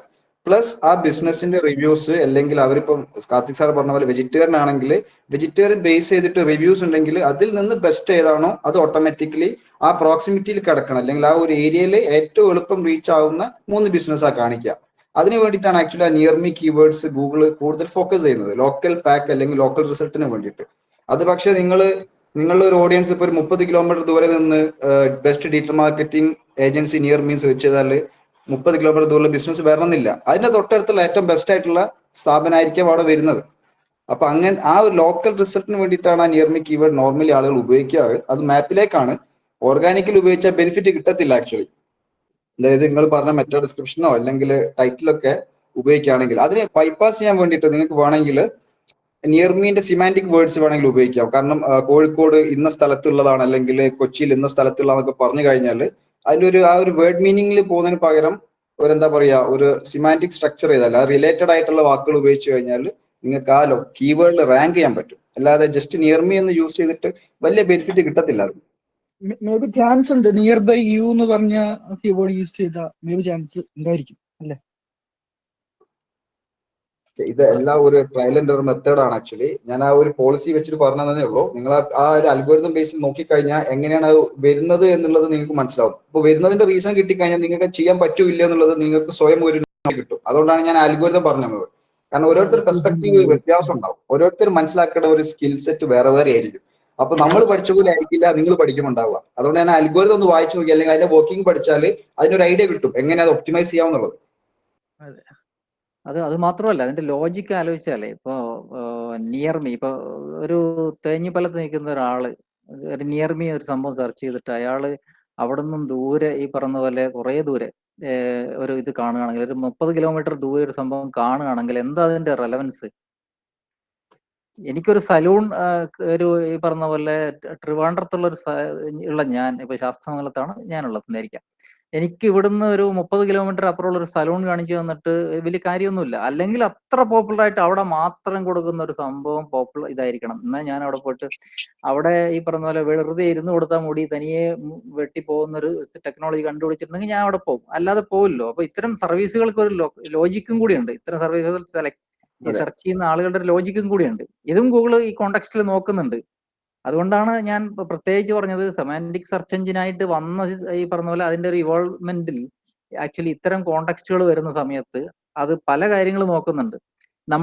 നമ്മുടെ ബിഹേവിയർ നോക്കിയിട്ട് ഇപ്പൊ നമ്മൾ എന്താ തൊട്ടടുത്തുള്ള ആളാണ്, ഏതിനോടാണ് നമുക്ക് അഫിനിറ്റി കൂടുതൽ, ഇത്തരം ചില കാര്യങ്ങളൂടെ ചിലപ്പോൾ നോക്കിയേക്കാം. കാരണം ഞാൻ പലപ്പോഴും ഈ പറഞ്ഞ പോലെ നമ്മൾ ക്ലാസ് എടുക്കുമ്പോഴൊക്കെ നമ്മൾ സെർച്ച് ചെയ്ത് കാണിച്ചു കൊടുക്കുമ്പോൾ എനിക്ക് തൊട്ടടുത്തുള്ള റെസ്റ്റോറന്റ് എന്നല്ല കാണിക്കുന്നത്. അങ്ങനെ പല കാര്യങ്ങളും ഉണ്ട്. കാരണം റെലവെന്റ് ആവുക എന്നുള്ളതും കൂടെ പറഞ്ഞ അതുകൊണ്ടാണ്. റെലവെന്റും കൂടി ആയിരിക്കണം. പിന്നെ നിങ്ങൾ ലാൻഡിംഗ് പേജ് ആയിരിക്കും റാങ്ക് ചെയ്തത്. അത് ഞാൻ പറഞ്ഞ പോലെ ചില സമയത്ത് നിങ്ങൾ ചിലപ്പോൾ അതിൽ ഒട്ടും കോമ്പറ്റീഷൻ ഉണ്ടാവില്ല. ആ കോമ്പറ്റീഷൻ ഇല്ലാത്ത സമയത്ത് ആ ലാൻഡിംഗ് പേജ് റാങ്ക് ചെയ്യും. ആ റാങ്ക് ചെയ്തുകൊണ്ട് എന്താണ് ഗുണം? ഇപ്പോ ഞാൻ പറഞ്ഞ പോലെ ഒരു സ്ഥലത്തുള്ള ഒരാള് സെർച്ച് ചെയ്യുന്നു, അയാൾക്ക് ഇപ്പൊ ട്രിവാൻഡ്രത്തുള്ള ഒരാള് പിന്നെ സെർച്ച് ചെയ്യുമ്പോൾ കൊല്ലത്തുള്ള ഒരു പേജ് നിയർമി എന്ന് പറഞ്ഞിട്ട് പിന്നെ റാങ്ക് ചെയ്താൽ അയാൾക്ക് എന്താണ് ഗുണമുള്ളത്? അയാൾക്ക് ഗുണമില്ല. പകരം നിങ്ങൾക്ക് ഈ പറഞ്ഞ പോലെ സെമാൻറ്റിക് വേർഡ്സ് യൂസ് ചെയ്യാം. ഈ ചില വേർഡ്സ് അതിന് വേണ്ടി യൂസ് ചെയ്യാം. അതാണ് അതിന്റെ ഒരു സെനു പറഞ്ഞാണ് കറക്റ്റ് ആയിട്ട് വരുന്നത്. പിന്നെ കുറച്ചുകൂടെ ലൊക്കേഷൻ സ്പെസിഫിക് ആയിട്ട് നിങ്ങൾക്ക് പോവാം. അതായത് ഫ്ലാറ്റുകളൊക്കെ ചെയ്യുന്ന കണ്ടിട്ടല്ലേ, അതായത് അവര് ഇൻ ട്രിവാൻഡ്രം എന്ന് പറയുമ്പോൾ തന്നെ അവർ ഇൻ കവടിയാർ ഈ രീതിയിൽ ചെറിയ ചെറിയ പോക്കറ്റുകൾ എടുത്തിട്ട് അവർ പിന്നെ ടാർഗറ്റ് ചെയ്യാറുണ്ട്, പേജുകൾ ചെയ്യാറുണ്ട്. ആ രീതിയിൽ വേണമെങ്കിൽ ചെയ്തു നോക്കാം. കാരണം അങ്ങനെ വരുമ്പോൾ ഇൻ കുറുവൻകോണം അല്ലെങ്കിൽ ഈ പറഞ്ഞ പോലെ ഇൻ ഉള്ളൂർ അല്ലെങ്കിൽ ഈ പറഞ്ഞ രീതിയിലൊക്കെ വരികയാണെന്നുണ്ടെങ്കിൽ അതിനൊരു ലോജിക് ഉണ്ട്. ആ ഇതിന് ആൻസർ കാണിക്കുന്നതിന് അങ്ങനെ ചെയ്തു നോക്കാം വേണമെന്നുണ്ടെങ്കിൽ. നിയർമി പണ്ട് മുതലേ ട്രൈ ചെയ്യുന്നതാണ് സാറേ. അങ്ങനെ ചെയ്യുമ്പോൾ വേറൊരു പ്രശ്നം വരുന്നത്, ഓർഗാനിക് റിസൾട്ടില് നമ്മളെ ഡ്വെല്ലിംഗ് ഉണ്ടല്ലോ, അതായത് ക്ലിക്ക് ചെയ്ത് പേജിലേക്ക് പോയി, അപ്പം ഈ നിയർമി എന്ന് പറയുന്ന കീവേഡിൽ അയാൾക്ക് റെലവെന്റ് അല്ലെങ്കിൽ അയാൾ പുറകിലേക്ക് പോകും, അതായത് സെർച്ച് റിസൾട്ടിലേക്ക് തന്നെ വേഗം പോകും. അങ്ങനെ പോയിട്ടുണ്ടെങ്കിൽ നമ്മൾ റാങ്കിങ്ങിന് അത് എഫക്ട് ചെയ്യും. ലൈക്ക് ബൗൺസ് റേറ്റ് പോലെയാണ് ഒരു ഡ്വെൽ റേറ്റ് ഗൂഗിൾ കൺസിഡർ ചെയ്യുക. യൂസർക്ക് എഫക്റ്റ് ആയിട്ടുള്ള ആൻസർ അല്ല കൊടുക്കുന്നത് എന്നുള്ളത്. അപ്പൊ നിങ്ങൾ നിയർമി കീവേഡ് യൂസ് ചെയ്ത ഒരു യൂസർ കയറിയിട്ടുണ്ടെങ്കിൽ അയാൾക്ക് അത് ബെനിഫിറ്റ് അല്ലെങ്കിൽ അയാൾ പുറകിലേക്ക് വരും. പുറകിലേക്ക് വന്നു കഴിഞ്ഞാൽ നിങ്ങളുടെ സൈഡിൽ അത് നെഗറ്റീവ് എഫക്റ്റ് ആവും SEO. അതെ അതെ അതെ, അതാണ് പറഞ്ഞത്. പിന്നെ ഈ പറഞ്ഞ പോലെ ആ രീതിയിൽ ഈ പറഞ്ഞ പോലെ ലോക്കലി ചില പോക്കറ്റുകൾ ടാർഗറ്റ് ചെയ്യണം എന്നുണ്ടെങ്കിൽ ഫ്ലാറ്റുകളൊക്കെ ഇപ്പൊ ഉപയോഗിക്കുന്നത്, ഫ്ലാറ്റുകളാണ് കൂടുതൽ ഉപയോഗിച്ച് കണ്ടുള്ളത്. അവർ മിക്ക പിന്നെ അവരുടെ പ്രോജക്റ്റുള്ള സ്ഥലങ്ങളൊക്കെ ടാർഗറ്റ് ചെയ്യും. അത് നിയർമി വെച്ചിട്ടല്ല, അത് ആക്ച്വലി ആ ലൊക്കേഷൻ ലോക്കൽ ഇന്റന്റ് ആണ്. അത് നിയർമി അല്ല ആക്ച്വലി, ആ ലോക്കൽ ഇന്റന്റ്. ഇപ്പോ കറക്റ്റായിട്ട് പിന്നെ ഈ പറഞ്ഞ പോലെ in Kowdiar 2 BHK flat in Kowdiar എന്ന് പറഞ്ഞാൽ ആ ലൊക്കേഷനിൽ തന്നെയാണ് അവർ സെർച്ച് ചെയ്യുന്നത്. അതുകൊണ്ട് അത് തന്നെയാണ് കാണിക്കുന്നത്. അപ്പൊ അതുകൊണ്ട് അവിടെ ഈ പറയുന്ന പോലെ ലോജിക്ക് വർക്കൗട്ട് ആവും, ഈ പറയുന്ന ഫാക്ടേഴ്സും വർക്കൗട്ട് ആവും. അത് ഒരാളുടെ സെർച്ച് ഇന്റന്റ് അതായതുകൊണ്ട് അത് കാണിക്കുന്നതിൽ ഇതുണ്ട്. അത് ഓർഗാനിക്കലി കൂടുതലായിട്ട് ഫ്ലാറ്റുകൾ ചെയ്യുമ്പോൾ ഡയറക്ടറികളിലാണ് കൂടുതലായിട്ട് ചെയ്യുന്നത്. അതായത് ഈ പിന്നെ ബിൽഡേഴ്സിന്റെ ഈ ഡയറക്ടറികൾ ഉണ്ടല്ലോ, പിന്നെ പ്രോപ്പർട്ടി ഡയറക്ടറി, അതിനകത്ത് അവർ കൂടുതലായിട്ട് ചെയ്യുന്നതാണ്. ഇത് ചെറിയ ചെറിയ പോക്കറ്റുകൾ എടുത്തിട്ട് ഇങ്ങനെ ആർട്ടിക്കിൾ എഴുതുമോ അല്ലെങ്കിൽ ഒപ്റ്റിമൈസ് ചെയ്യും. അങ്ങനെയുള്ള സെർച്ചുകൾ ഭയങ്കര കൂടുതലാണ് ഈ പ്രോപ്പർട്ടികൾക്ക്. ബാക്കി അധികം അങ്ങനെ ഇല്ല. പ്രോപ്പർട്ടികൾക്കാണ് ഏറ്റവും കൂടുതൽ കണ്ടിട്ടുള്ളത്. റെസ്റ്റോറന്റുകൾക്കും കാണാറുണ്ട്. ഇതിലിപ്പം ഞാൻ നേരത്തെ പറഞ്ഞ പോലെ ആഡ്സിന്റെ കേസിലാണെന്നുണ്ടെങ്കിൽ നിങ്ങൾ എത്രത്തോളം സ്പെസിഫിക് ആവുന്നോ അത്രത്തോളം നന്നായിരിക്കും. കാരണം വെച്ചാൽ യൂഷ്വലി ഈ നിയർമി റിലേറ്റഡ് ആയിട്ടുള്ള കീവേഡ്സ് ഒക്കെ നമ്മൾ സെപ്പറേറ്റ് ഒരു ആഡ് ഗ്രൂപ്പ് അല്ലെങ്കിൽ സെപ്പറേറ്റ് ഒരു ക്യാമ്പയിൻ തന്നെ ക്രിയേറ്റ് ചെയ്തിട്ട് മാക്സിമം ഒരു 10 to 15 കിലോമീറ്റേഴ്സിൽ ഒരു രീതിയിലാണ് യൂഷ്വലി നിയർമി കീവേഡ്സ് ഇടാറുള്ളത്. കാരണം വെച്ചാൽ അതിൻ്റെ അപ്പുറത്തേക്ക് വരുന്ന സമയത്ത് എന്താ വെച്ചാൽ നമുക്ക് അത് നിയർമി എന്നുള്ള ഒരു വേർഡും ഇതും തമ്മിലൊരു റെലവൻസ് ഇല്ലാത്ത രീതിയിലാവും.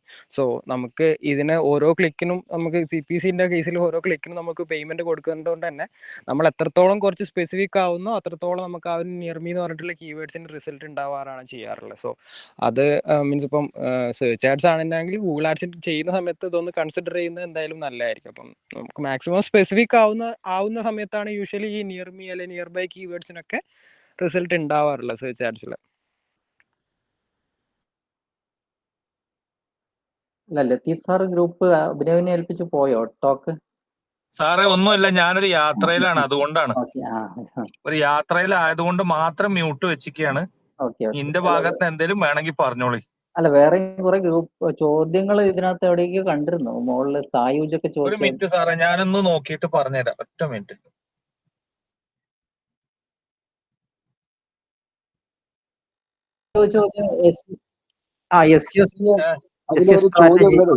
AI കണ്ടന്റ് വെച്ചിട്ട് സൈറ്റ് റാങ്ക് ചെയ്യിക്കാൻ പറ്റുമെന്നുള്ളതാണ്.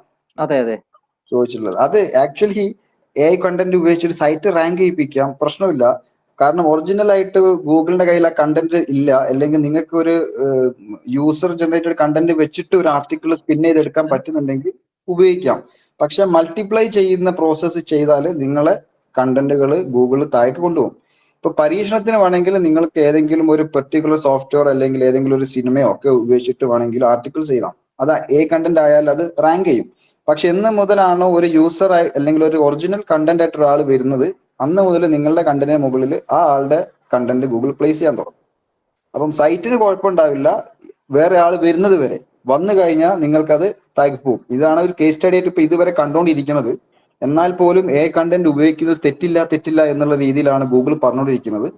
പക്ഷെ നമ്മൾ ആലോചിക്കേണ്ടത് കംപ്ലീറ്റ് സീറോ ഹ്യൂമൻ ടച്ച് വരാതെ എഴുതി കഴിഞ്ഞാൽ യാതൊരു ബെനിഫിറ്റും നിങ്ങൾക്ക് നിയർ ഫ്യൂച്ചറിലോ അല്ലെങ്കിൽ ഒരു ലോങ് റണ്ണിലോ കിട്ടത്തില്ല. ഇനീഷ്യലി കിട്ടുമായിരിക്കും, പക്ഷെ ലോങ് റണ്ണിൽ കിട്ടത്തില്ല. അതെ കറക്റ്റ് ആണത്. ഇനി ബിഗിനർ എന്നുള്ള രീതിയിൽ SEO സ്ട്രാറ്റജി എങ്ങനെ പഠിക്കാന്ന് വെച്ചാൽ എപ്പോഴും ബിഗിനേഴ്സിന് ഒരുപാട് വെബ്സൈറ്റുകൾ കിട്ടണം എന്നില്ല. ഒന്ന് ഈ പറഞ്ഞ പോലെ ഓഫീസ് അറ്റ്മോസ്ഫിയർ എന്നാണ് പഠിക്കുന്നത്. ഇപ്പം നമ്മളൊന്നും അങ്ങനെ SEO ഏജൻസിയിൽ പോയിട്ട് വർക്ക് ചെയ്തിട്ടില്ലാത്തതുകൊണ്ട് ഞാൻ പഠിച്ചത് ആക്ച്വലി പല പല വെബ്സൈറ്റുകൾ കൊടുത്തിട്ട് അവരെന്താ ചെയ്തതെന്ന് അനലൈസ് ചെയ്ത് നോക്കുകയാണ് ചെയ്തത്. അതിന്റെ കേസ് സ്റ്റഡി നോക്കും, പിന്നെ URL എടുത്തിട്ട് നമുക്ക് അറിയാലോ ഓരോ വെബ്സൈറ്റിന്റെ സ്ട്രക്ചർ അറിയാൻ വേണ്ടിയിട്ട് നമ്മൾ ആക്ച്വലി ഈ പിന്നെ സ്ക്രീമിംഗ് ഫ്രോഗിൽ അല്ലെങ്കിൽ അതുപോലെ ടൂൾസിലിട്ടിട്ട് അതിന്റെ സ്ട്രക്ചർ നോക്കും, കണ്ടന്റ് സ്ട്രക്ചർ നോക്കും, അതെങ്ങനെ റാങ്ക് ചെയ്യുന്നു നോക്കും, എല്ലാ ടൂൾസും വെച്ചിട്ട് നോക്കും. അങ്ങനെ പല പല വെബ്സൈറ്റുകൾ നോക്കിയിട്ടാണ് അതിന്റെയൊക്കെ സ്ട്രാറ്റജി പഠിച്ചുകൊണ്ടിരുന്നത്. ഈ പറഞ്ഞ പോലെ നമുക്ക് ചിലപ്പോൾ എല്ലാ ക്ലയന്റുകളും വരണം എന്നില്ല. ഇനി ഇത് പഠിച്ചു കഴിഞ്ഞാൽ തന്നെ നമ്മൾ അപ്ലൈ ചെയ്ത് നോക്കണം. അപ്ലൈ ചെയ്ത് നോക്കാതെ നമുക്ക് റിസൾട്ട് പറയാൻ പറ്റില്ല. ഞാൻ പഠിച്ച പലതും ഞാൻ അപ്ലൈ ചെയ്ത് നോക്കിയിട്ടുണ്ട്. അതാണ് ഒരു ബെറ്റർ സ്ട്രാറ്റജി. പിന്നെ ഈ പറഞ്ഞ പോലെ ഇതുപോലുള്ള മീറ്റിങ്ങുകളിൽ നിന്ന് ചില ഐഡിയാസ് ഒക്കെ കിട്ടും. ഈ നെറ്റ്വർക്കിംഗ് ആണ് വേറൊരു നല്ലത്. ഈ പറഞ്ഞ പോലെ കമ്മ്യൂണിറ്റി ഫോറങ്ങളിൽ പങ്കെടുക്കുക, അതാണ് സ്ട്രാറ്റജി കിട്ടാനുള്ള എളുപ്പം. കാരണം SEOയുടെ ഒരു കേസിൽ മാത്രം ഈ പിന്നെ പെയ്ഡ് ആഡ്സിന്റെ കേസിൽ അല്ലാതെ SEOയുടെ കേസിലുള്ള ഒരു വലിയ പ്രശ്നം, ചില ഡൊമൈനിൽ ചില നിഷില് കുറച്ചധികം നാൾ വർക്ക് ചെയ്ത് കഴിഞ്ഞാൽ അതിനകത്ത് റിസൾട്ട് കാണാൻ പറ്റും. അപ്പോൾ 1 ഇയറോ അല്ലെങ്കിൽ 2 ഇയറോ വർക്ക് ചെയ്ത് കഴിഞ്ഞാലാണ് ഒരു റിസൾട്ട് വരുന്നത്. അപ്പൊ അത്രയും കാലം വർക്ക് ചെയ്ത ഒരാളുടെ അടുത്ത് നിന്ന് നിങ്ങൾക്കൊരു കാര്യം മനസ്സിലാക്കാനേ പറ്റും.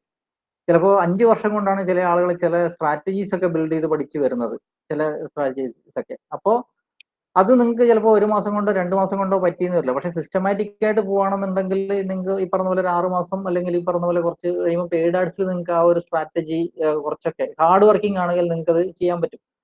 പക്ഷേ SEOയിൽ ഒരു ബുദ്ധിമുട്ടുള്ളത് കൊണ്ട് ഇതുപോലുള്ള വെബ്സൈറ്റുകൾ, പല വെബ്സൈറ്റുകൾ എടുത്ത് നോക്കുക, അവരെന്താണ് യൂസ് ചെയ്തിട്ടുള്ളത്. ചിലപ്പോൾ നമുക്ക് മനസ്സിലായി എന്ന് വരില്ല. അതുപോലുള്ള കേസ് സ്റ്റഡീസ് വായിച്ചു നോക്കുക. ഈ രീതിയിൽ തിയററ്റിക്കലി ഒരു അപ്രോച്ച് എടുക്കുക. പിന്നീട് ഇത് ചെറിയ ചെറിയ കാര്യങ്ങൾ പ്രാക്ടിക്കലി ഇംപ്ലിമെന്റ് ചെയ്യാൻ നോക്കുക സ്വന്തം വെബ്സൈറ്റിനകത്ത്. ഇതൊക്കെയാണ് ഞാൻ ചെയ്തിട്ടുള്ളത്. വേറെ എന്തെങ്കിലും ഇതിന് അപ്രോച്ച് ഉണ്ടെങ്കിൽ നോക്കാം. സനൂപിന് എന്തെങ്കിലും പറയാനുണ്ടോ ഇതിനകത്ത്? ഈ കമ്മ്യൂണിറ്റിയിൽ ജോയിൻ ചെയ്തിട്ട് കമ്മ്യൂണിറ്റിയിൽ നിന്ന് നെറ്റ്വർക്കിംഗ് വഴി വിവരം കിട്ടുക എന്നുള്ളത് വലിയൊരു പോയിന്റ് ആണ് സാറ് പറഞ്ഞത്. കാരണം ഇപ്പൊ കൊമേഴ്സ് മാർക്കറ്റിങ്ങിനെ കുറിച്ച് എനിക്കൊരു കൃത്യമായ ആഗ്രഹം ഉണ്ടായിരുന്നു, ഇതൊന്ന് ശരിക്കും പഠിച്ചുണ്ടാക്കണം. അവസാനം കുറച്ച് നോർത്ത് ഇന്ത്യക്കാരെ കമ്മ്യൂണിറ്റിയിൽ ജോയിൻ ചെയ്തപ്പോഴാണ് കുറെ കാര്യങ്ങൾ എനിക്ക് വിവരം കിട്ടിയത്. ഈ കമ്മ്യൂണിറ്റിയിൽ ജോയിൻ ചെയ്ത് കിട്ടുക എന്ന് പറഞ്ഞതിനോട് വളരെ ഇന്നത്തെ കാലഘട്ടത്തിൽ, കാരണം ഇന്ന് എല്ലാവരും നോളജ് ഷെയർ ചെയ്യാൻ തൽപരരാണ്, പണ്ടത്തെ പോലെയല്ല. കാരണം നോളജ് ഷെയർ ചെയ്ത് അതോറിറ്റി ഉണ്ടാക്കുക എന്നുള്ളതാണ് ഇന്നത്തെ കാലത്തെ ഏറ്റവും വലിയ പോസിറ്റീവ് സൈഡ്. സാറ് ആ പറഞ്ഞ കോണ്ടെക്സ്റ്റ് റിയൽ ലൈഫിൽ ഞാൻ ഓൾറെഡി ഇംപ്ലിമെന്റ് ചെയ്തുകൊണ്ടിരിക്കുന്ന ആളാണ്. കാരണം നമ്മളൊക്കെ ലൈഫ് ലോങ് ലേണേഴ്സ് ആണ്. ഈ എക്സ്പെർട്ടൈസ് എന്ന് പറഞ്ഞ സാധനം ഇന്നത്തെ കാലത്ത് കിട്ടൽ അത്ര എളുപ്പമല്ല. അത് സാറ് പറഞ്ഞ പോലെ സാറ് ഇടയ്ക്ക് ഒരു ആർട്ടിക്കിളിന്റെ ലിങ്ക് എനിക്ക് അയച്ചു തന്നിരുന്നു. റെഡ് ടേപ്പിന്റെ സ്ട്രാറ്റജി എങ്ങനെ ചെയ്യുന്നു. അത് ആക്ച്വലി ആ എഴുതിയ ആള് എനിക്കറിയാവുന്ന ആളാണ്. പുള്ളി അവരുടെ വെബ്സൈറ്റിന്റെ SEO ചെയ്യുന്ന ആളല്ല. പുള്ളി അതിനകത്ത് പിന്നെ ആദ്യം തന്നെ ഒരു ഡിസ്ക്ലൈമർ പോലെ കൊടുത്തിരുന്നു, ഞങ്ങൾ SEO റെഡ് ടേപ്പുമായിട്ട് യാതൊരു ബന്ധവുമില്ല, ഞങ്ങളാണ് ഇത് ചെയ്യുന്നതെങ്കിൽ ഞങ്ങൾ എങ്ങനെ ചെയ്യും എന്നുള്ളത് വെച്ചിട്ട്. തീർച്ചയായും അത് ശരിയാണ്. ഇതൊരു അപ്രോച്ചാണ്. കാരണം നമ്മളാണ് ചെയ്യുന്നതെങ്കിൽ നമ്മൾ എന്ത് അപ്രോച്ചിലാണ് ഈ വെബ്സൈറ്റിനെ കാണുക എന്നൊക്കെ നമ്മൾ ചിന്തിക്കാൻ പഠിക്കണം. പിന്നെ എപ്പോഴും നമ്മൾ ടൂൾസിനെ അധികം ഉപയോഗിക്കാതെ മാനുവലി ഓരോ വെബ്സൈറ്റും അനലൈസ് ഞാൻ ഓർമ്മയുണ്ട്. സാറ് വിഷ്ണു എന്ന് പറഞ്ഞ ആള് ഹാൻഡ് റൈസ് ചെയ്തിട്ടുണ്ട്. ഓക്കെ, വിഷ്ണു എന്ന് പറഞ്ഞ ആൾക്ക് ചോദ്യം ചോദിക്കാനുണ്ടോ? ഞാൻ പറയുന്നത് ആക്ച്വലി നമ്മൾ SEO ആയിട്ട് ബന്ധപ്പെട്ട് വളരെ അത്യാവശ്യമുള്ള ഡൗട്ടുകളുണ്ട് മാത്രം ചോദിക്കുക. അക്ഷൻ ലേറ്റ് ആയിട്ടാണ് വന്നത്. എന്തെങ്കിലും പെയ്ഡ് ആഡ്സുമായിട്ട് ബന്ധപ്പെട്ട് നേരത്തെ കുറെ ക്വസ്റ്റ്യൻസ് വന്നിരുന്നു. അത് ആക്ച്വലി ആൻസർ ചെയ്യാതെ കിടക്കുകയാണ്. അത് ചോദിക്കുന്നതായിരിക്കും നല്ലത്. സലീം എന്തോ ചോദിച്ചിരുന്നില്ല നേരത്തെ? എനിക്ക് ഡീറ്റെയിൽ കിട്ടണം. ആ ക്യാപ്പിയും വാട്സപ്പിൻ്റെതും ഡീറ്റെയിൽ നോക്കാണ്ട് ഞാൻ റെഫർ ചെയ്തോണ്ടിരിക്കുകയാണ്. നല്ല ക്ലാരിറ്റി കിട്ടണം എനിക്കതിൽ. ഓക്കെ, സോ നെക്സ്റ്റ് അടുത്ത ക്വസ്റ്റ്യൻ. ഇപ്പൊ നമ്മളൊരു വാട്സപ്പിലല്ല മെറ്റയില് ഞാനൊരു റീച്ച് ക്യാമ്പയിൻ പോകുന്നത്, അവയർനെസ് ക്യാമ്പയിൻ. അപ്പൊ നമ്മളൊരു വീഡിയോ ത്രൂ പ്ലേസ് ആണ് നമ്മൾ ഒബ്ജക്റ്റീവ് കൊടുക്കുന്നത്. വീഡിയോ പരമാവധി മിനിമം ഒരു 15 സെക്കൻഡ് ആളുകൾ കാണണം. എന്നിട്ട് അത് നിങ്ങൾക്ക് ഒരു ഓഡിയൻസ് ബിൽഡ് ചെയ്തെടുക്കാൻ വേണ്ടി എന്റെ പ്ലാൻ. സോ ഇവിടെ ഞാനിപ്പോ ഒരു ബിഡൊക്കെ കൊടുത്ത് ഫ്രീക്വൻസി ക്യാപ്പ് കൊടുത്തു, ഒരു 7 days 3 or 4 ടൈം ഒക്കെ കൊടുത്തു. എനിക്ക് ആ ത്രൂ പ്ലേസ് ചെയ്ത ആളുകളെ എന്ത് ചെയ്യണം, എനിക്ക് ക്യാമറ റൺ ചെയ്യുന്ന സമയത്തിന് ഒഴിവാക്കാൻ എന്തെങ്കിലും ഓപ്ഷൻസ് ഉണ്ടോ മറ്റേല്? അതായത് ക്യാമറ റണ്ണായി കൊണ്ടിരിക്കുന്ന സമയത്ത് തന്നെ വീഡിയോ ത്രൂ പ്ലേസ് കഴിഞ്ഞ അല്ലെങ്കിൽ ത്രൂ പ്ലേസ് എത്തിയ അല്ലെങ്കിൽ അബവ് 75% കണ്ട ആളുകളെങ്കിൽ ഒഴിവാക്കണം. അവർക്ക് വീണ്ടും പിന്നെ ആഡ് കാണിക്കേണ്ടതില്ല, പകരം വേറെ ആളുകൾക്ക് എത്തണം. അങ്ങനെ എന്തെങ്കിലും സിസ്റ്റം നമുക്ക് ചെയ്യാൻ പറ്റുമോ ആഡ്സ് മാനേജറിൽ ഫേസ്ബുക്കിന്റെ?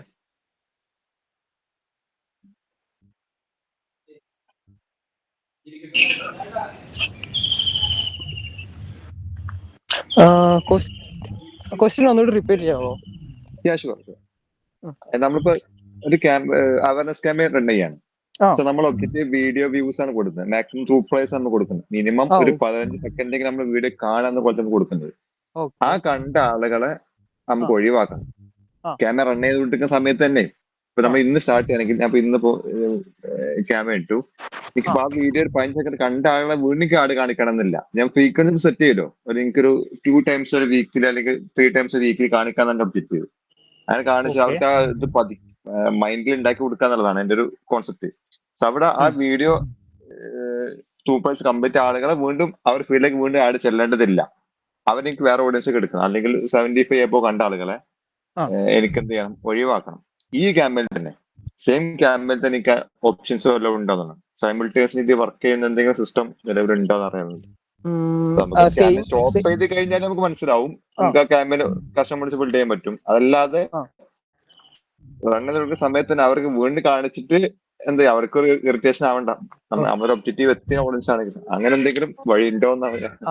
ഇവിടെ സെയിം ക്യാമ്പയിനിൽ ഉണ്ടോ എന്നുള്ളത് ഞാൻ ഇതുവരെ അങ്ങനെ ഒരു ഓപ്ഷൻസ് ഞാൻ ഇതുവരെ ട്രൈ ചെയ്തിട്ടില്ല. ഈ പറഞ്ഞ പോലെ വൺസ് അത് കഴിഞ്ഞിട്ടുണ്ടെങ്കിൽ സെയിം ക്യാമ്പയിനിൽ തന്നെ എക്സ്ക്ലൂഡ് ഓഡിയൻസിൽ കസ്റ്റം ഓഡിയൻസ് വെച്ചിട്ട് ഇങ്ങനെ എന്തെങ്കിലും ട്രൈ ചെയ്തിട്ടുണ്ടായിരുന്നോ? ഇല്ല. അപ്പൊ അതങ്ങനെ ക്രിയേറ്റ് ചെയ്യുമ്പോൾ നമ്മളിപ്പം ക്യാമ്പയിൻ സ്റ്റോപ്പ് റൺ ചെയ്യുന്ന ക്യാമ്പയിൻസിന് ഓഡിയൻസ് നമുക്ക് എടുക്കാൻ കഴിയുമോ? ഈ പർട്ടിക്കുലർ ക്യാമ്പയിൻസിൽ ആ വീഡിയോ എൻഗേജ് ചെയ്യുന്ന ഓഡിയൻസിനെ നമുക്ക് അറ്റ് എ ടൈം തന്നെ എടുക്കാൻ കഴിയുമോ? അതായത് അങ്ങനെ പറ്റുമെന്നാണ് എനിക്ക് തോന്നുന്നത് കേട്ടോ. അതിൽ എനിക്കൊന്ന് മേക്ക് ഷുവർ ചെയ്യാനുണ്ട്. ബട്ട് എക്സിസ്റ്റിംഗ് ക്യാമ്പയിൻസിൽ തന്നെ നമുക്ക്, അതായത് ആ ഒരു ആഡ് ചൂസ് ചെയ്ത് കൊടുത്തിട്ടുണ്ടെങ്കിൽ അതിന്റെ ബേസിൽ നമുക്കൊരു ഓഡിയൻസിനെ അവിടെ ക്രിയേറ്റ് ചെയ്തെടുക്കാൻ പറ്റേണ്ടതാണ്.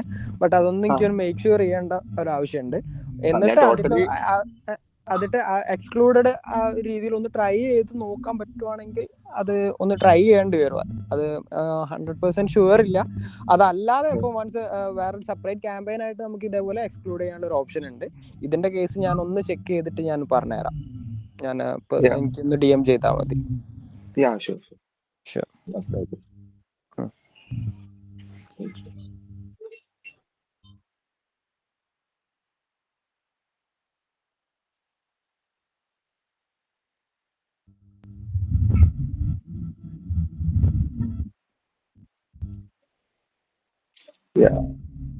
ഒരു ബേസിക് ക്വസ്റ്റ്യൻ ആണ്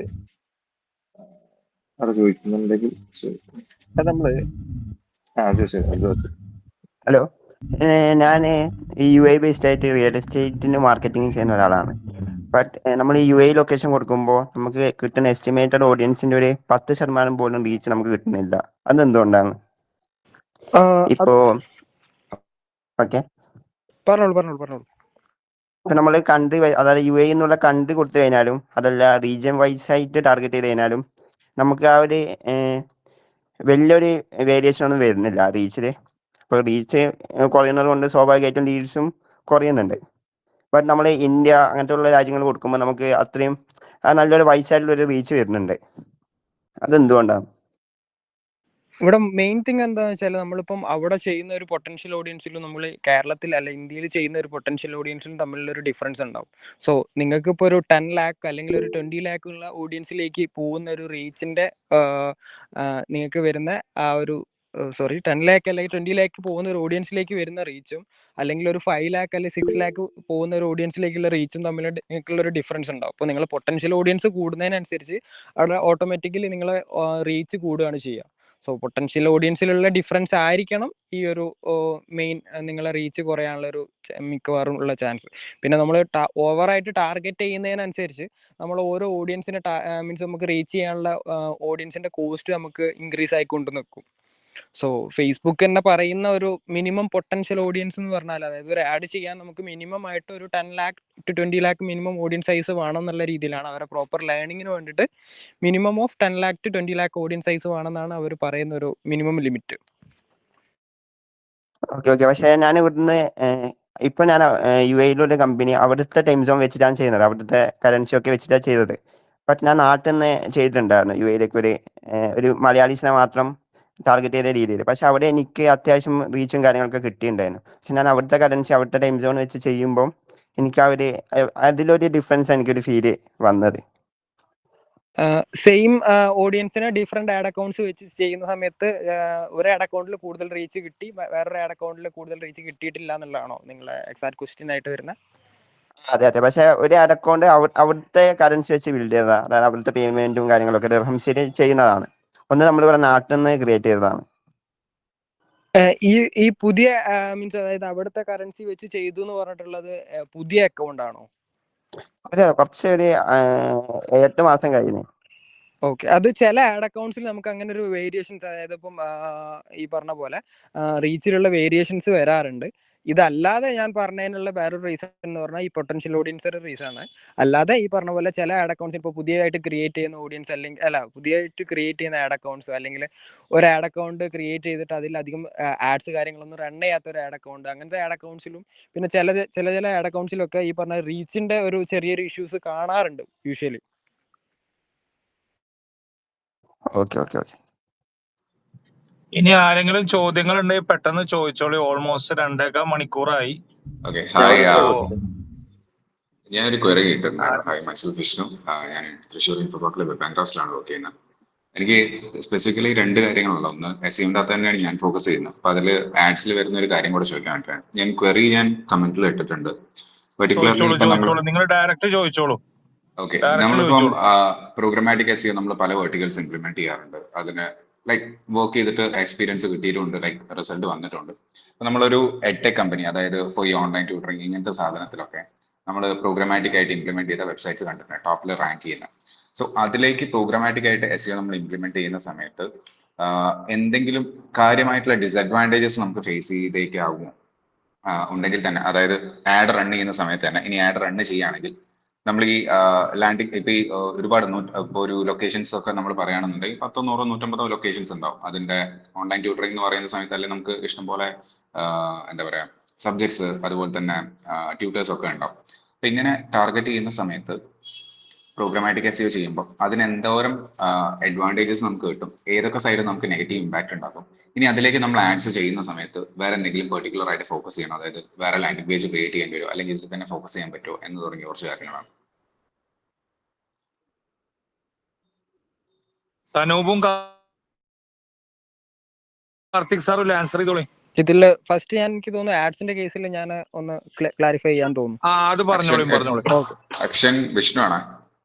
അറിയാം. ഞാനോ വിഷ്ണു ഒരുമിച്ച് വർക്ക് ചെയ്തിട്ടുണ്ട് അക്കോഡസ് എന്ന് പറഞ്ഞിട്ടുള്ള കാലിക്കറ്റ് ബേസ്ഡ് ആയിട്ടുള്ള കമ്പനിയിൽ ഒരു 4 years ബിഫോർ. ആക്ച്വലി ഞാനിത് ക്ലാരിഫൈ ചെയ്യാം. ഓക്കെ. ആഡ്സിന്റെ കേസിൽ എന്താണെന്ന് വെച്ചാൽ നമ്മുടെ ലാൻഡിംഗ് പേജ് എത്രത്തോളം റെലവെന്റ് ആവുന്നോ അത്രത്തോളം നമ്മളുടെ ക്വാളിറ്റി സ്കോർ അല്ലെങ്കിൽ നമ്മളെ ആഡിന്റെ റെലവൻസ് സ്കോർ കൂടുകയാണ് ചെയ്യുന്നത്. സോ അതിനനുസരിച്ച് നിങ്ങൾക്ക് നോർമലി കിട്ടുന്ന ഒരു CPCയിലും ഇതിൽ കിട്ടുന്ന CPCയിലും തമ്മിലുള്ള ഒരു ഡിഫറൻസ് ഉണ്ടാവും. സോ നമ്മളെ ആഡ്സിന്റെ കേസിൽ നമുക്ക് എത്രത്തോളം കൂടുതലായിട്ട്, ഇപ്പം ഫോർ എക്സാമ്പിൾ ഡിഫറെന്റ് ലൊക്കേഷൻ ആണെന്നുണ്ടെങ്കിൽ നമ്മൾ ആഡ്സിൽ യൂസ് ചെയ്യുക ഡിഫറെന്റ് ടൈപ്പ് ഓഫ് കീവേഡ്സ് ആണ്. സോ ആ കീവേഡ്സിന്റെ കേസിൽ ഇപ്പം നമ്മളിപ്പം അവിടെ യൂസ് ചെയ്യുന്ന കീവേഡ്സ് എത്രത്തോളം നമുക്ക് റെലവെന്റ് ആക്കാൻ പറ്റുമോ അത്രത്തോളം നമുക്ക് അവിടെ മീൻസ് നമ്മളുടെ ഈ പറഞ്ഞ പോലെ ക്വാളിറ്റി സ്കോർ എന്ന് പറഞ്ഞിട്ടുണ്ടെങ്കിൽ നമ്മൾ ആഡിന്റെ, പിന്നെ അതുപോലെ തന്നെ നമ്മളെ ലാൻഡിംഗ് പേജിന്റെ, പിന്നെ അതുപോലെ തന്നെ നമ്മുടെ ആഡ് റെലവൻസിന്റെ, ആഡ് കോപ്പി, ആഡ് റെലവൻസ്, പിന്നെ ലാൻഡിംഗ് പേജ് ഒപ്റ്റിമൈസേഷൻ, ഇതിന്റെ 3ന്റെ ഒരു കോമ്പിനേഷൻ ആണ്. അപ്പം ലാൻഡിംഗ് പേജിന് അവിടെ one of the main important factor തന്നെയാണ്. അപ്പം ലാൻഡിംഗ് പേജ് നമ്മൾ എത്രത്തോളം സ്പെസിഫിക്, ഇപ്പം ഡിഫറെന്റ് ലൊക്കേഷനിലേക്ക് നിങ്ങൾ ചെയ്യുന്നുണ്ടെങ്കിൽ ആ ലാൻഡിംഗ് പേജും അല്ലെ അവിടുത്തെ കീവേഡ്സ് എത്രത്തോളം സ്പെസിഫിക് ആക്കാൻ പറ്റുമോ അതിനനുസരിച്ച് നിങ്ങളുടെ കീവേഡ് കോസ്റ്റ് പെർ ക്ലിക്കിൽ നല്ല രീതിയിലുള്ള ഡിഫറൻസും ഉണ്ടാവും, നല്ല രീതിയിലുള്ള റിസൾട്ടിലും നല്ല രീതിയിലുള്ള ഡിഫറൻസ് ഉണ്ടാവും. ഇതാണ് ആഡ്സിന്റെ പെർസ്പെക്റ്റീവിൽ ആ ഒരു കോണ്ടാക്സിൽ പറയാനുള്ള ഒരു പോയിന്റ്. ഇനി നിങ്ങൾ ഓർഗാനിക്കലിയുള്ള പോയിന്റ് ഒന്ന് കാർത്തിക് സാറും പിന്നെ സനൂപ് ബ്രോവും പറഞ്ഞു. മനസ്സിലായി. ഇപ്പൊ നമ്മള് ഇപ്പൊ ഞാനൊരു 150 പേജ് ഉണ്ടാക്കാന്ന് പറഞ്ഞല്ലോ. നമ്മളൊരു നോർമൽ ലാൻഡിംഗ് പേജ് ഇപ്പൊ കുറച്ച് എണ്ണത്തിന് വേണമെന്നുണ്ടെങ്കിൽ നമുക്ക് ഇൻഡിവിജ്വൽ ആയിട്ട് നമുക്ക് ക്രിയേറ്റ് ചെയ്യാം. സോ നമ്മൾ ബൾക്കായിട്ട് ഇങ്ങനത്തെ പേജസ് ഉണ്ടാക്കുന്ന സമയത്ത് ടെക്നിക്കലി നമുക്ക് ലിമിറ്റേഷൻസ് ഉണ്ടാവും, അല്ലെങ്കിൽ ക്ലയന്റിന് ബഡ്ജറ്റ്സ് ഉണ്ടാവില്ല, അങ്ങനത്തെ ഒരുപാട് ഇഷ്യൂസ് ഉണ്ടാവും. അപ്പോ ഈ നോർമലി നമ്മുടെ ഇപ്പൊ ഓർഗാനിക്കലി ടാർഗറ്റ് ചെയ്യുന്ന പേജിന് തന്നെ ഈ പറഞ്ഞ ക്വാളിറ്റി സ്കോർ ആഡ്സിന് വേണ്ടതും കൂടെ ഇന്റഗ്രേറ്റ് ചെയ്ത് കഴിഞ്ഞാൽ ആഡ്സും ആ പേജിലേക്ക് നമുക്ക് ടാർഗറ്റ് ചെയ്യാൻ പറ്റും എന്നല്ല അതിനർത്ഥം. അതെ, അത് ചെയ്യുന്നതിന് ഒരു ബുദ്ധിമുട്ടുമില്ല. പക്ഷെ യൂഷ്വലി എന്താണെന്ന് വെച്ചാൽ പല ആൾക്കാരും ചെയ്യുന്ന ഒരു ഇഷ്യൂസ് എന്ന് പറഞ്ഞാൽ ലാൻഡിംഗ് പേജിലേക്ക് റീഡയറക്റ്റ് ചെയ്യുന്നതിന് പകരം അവർ ഡയറക്റ്റ് ഒരു വെബ്സൈറ്റിലേക്കോ അല്ലെങ്കിൽ ആ ഒരു രീതി മൾട്ടിപ്പിൾ പേജസ് ഉള്ള ഒരു പേജസിലേക്കാണ് പല ആഡ്സും റീഡയറക്റ്റ് ചെയ്യാറ്. അപ്പോൾ നമ്മളൊരു സിംഗിൾ പേജ് വെബ്സൈറ്റിലേക്ക് ചെയ്യുന്ന സമയത്ത് നമുക്ക് അതിൻ്റെ ആയിട്ടുള്ള അഡ്വാൻറ്റേജ് ഡെഫിനറ്റ്ലി ഉണ്ടാവും. കാരണം വെച്ചാൽ ഗൂഗിളിൻ്റെ സൈഡിൽ നിന്ന് ഗൂഗിൾ പറയുകയാണ്, അല്ലെങ്കിൽ കൺവേർഷൻ ആഡ്സിന്റെ കേസിൽ ഫേസ്ബുക്ക് പറയുന്നതാണെങ്കിൽ ഒരു സിംഗിൾ പേജ് ലാൻഡിംഗ് പേജ് ആണ്. ആ സിംഗിൾ പേജ് ലാൻഡിംഗ് പേജ് എന്ന് പറഞ്ഞാൽ നമ്മളിപ്പം എന്താണോ സെർച്ച് ചെയ്യുന്നത് അത് അത്രത്തോളം സ്പെസിഫിക് ആക്കിയിട്ട് നമ്മളെ കോൾ ടു ആക്ഷൻ ഫോക്കസ്ഡ് ആയിട്ട് നമുക്ക് വേണ്ടിയിട്ട്, അതായത് ഇപ്പോൾ ഒരു യൂസർ സെർച്ച് ചെയ്യുകയാണെങ്കിൽ ആ യൂസറിന് വേണ്ട പോയിന്റ്സ് മാത്രം, അല്ലെങ്കിൽ അവരെ കൺവേർട്ട് ചെയ്യിക്കാൻ നമ്മൾ യൂസ് ചെയ്യുന്ന പോയിന്റ്സ് മാത്രം ഇൻക്ലൂഡ് ചെയ്തിട്ടുള്ള ഒരു സിംഗിൾ പേജ് ലാൻഡിംഗ് പേജ് അതാണ്. അതായത് ഗൂഗിൾ ആഡ്സിന് വേണ്ടിയിട്ട് ഗൂഗിൾ സജസ്റ്റ് ചെയ്യുന്ന ഒരു പേജ് എന്ന് പറഞ്ഞാൽ ലാൻഡിംഗ് പേജ് ആണ്.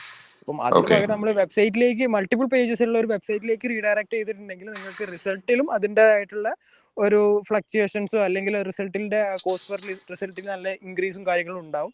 സിംഗിൾ പേജ് ആകുന്ന സമയത്ത് അതിൻ്റെ ആയിട്ടുള്ള ഒരു ഡിഫറൻസ് ഉണ്ടാവും. അതിൻ്റെ ഒരു ഇത് മാത്രമേ ഉള്ളൂ.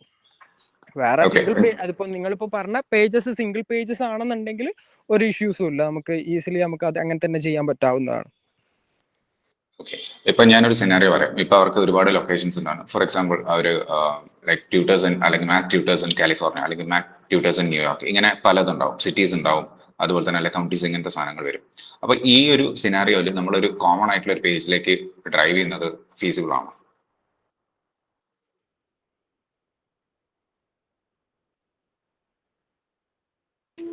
ഈ ഒരു കേസിലാണ് പറഞ്ഞത്. അതായത് ഇപ്പം നിങ്ങളിപ്പം കാലിഫോർണിയ റിലേറ്റഡ് ആയിട്ടുള്ള ഒരു പേജ് ആണെന്നുണ്ടെങ്കിൽ നിങ്ങളുടെ പേജ് ഫോക്കസ് ചെയ്യേണ്ടത് കാലിഫോർണിയ എന്നുള്ള ഒരു കീവേഡ്സിനായിരിക്കണല്ലോ. അപ്പം നിങ്ങൾ മീൻസ് ഇപ്പം ഡിഫറെന്റ് ലൊക്കേഷൻസ് വരുന്നതിനനുസരിച്ച് നിങ്ങളുടെ ഒപ്റ്റിമൈസേഷൻ ക്വാളിറ്റി സ്കോർ അവിടെ കുറഞ്ഞു വരികയാണ് ചെയ്യുന്നത്. സോ നിങ്ങൾക്ക് എത്രത്തോളം സ്പെസിഫിക് ആവാൻ പറ്റുമോ അത്രത്തോളം നമ്മൾ ആ ക്വാളിറ്റി സ്കോർ കൂടുന്നതാണ്. അതിൻ്റെ അർത്ഥം ഇപ്പം കീവേഡ്സ് കുറെ കൊണ്ടുപോയിട്ട് സ്റ്റഫ് ചെയ്യണം എന്നുള്ളൊരു രീതിയിലല്ല ഞാൻ പറയുന്നത്. ബട്ട് നമ്മൾ ആ ഒരു സ്പെസിഫിക് ആവുകയാണെങ്കിൽ കുറച്ചുകൂടി നന്നായിരിക്കും എന്നുള്ളൊരു ഒരു റെക്കമെൻഡേഷൻ അല്ലെ, അങ്ങനെ ഒരു ഒപ്പീനിയൻ പറഞ്ഞേ ഉള്ളൂ. ഓക്കെ,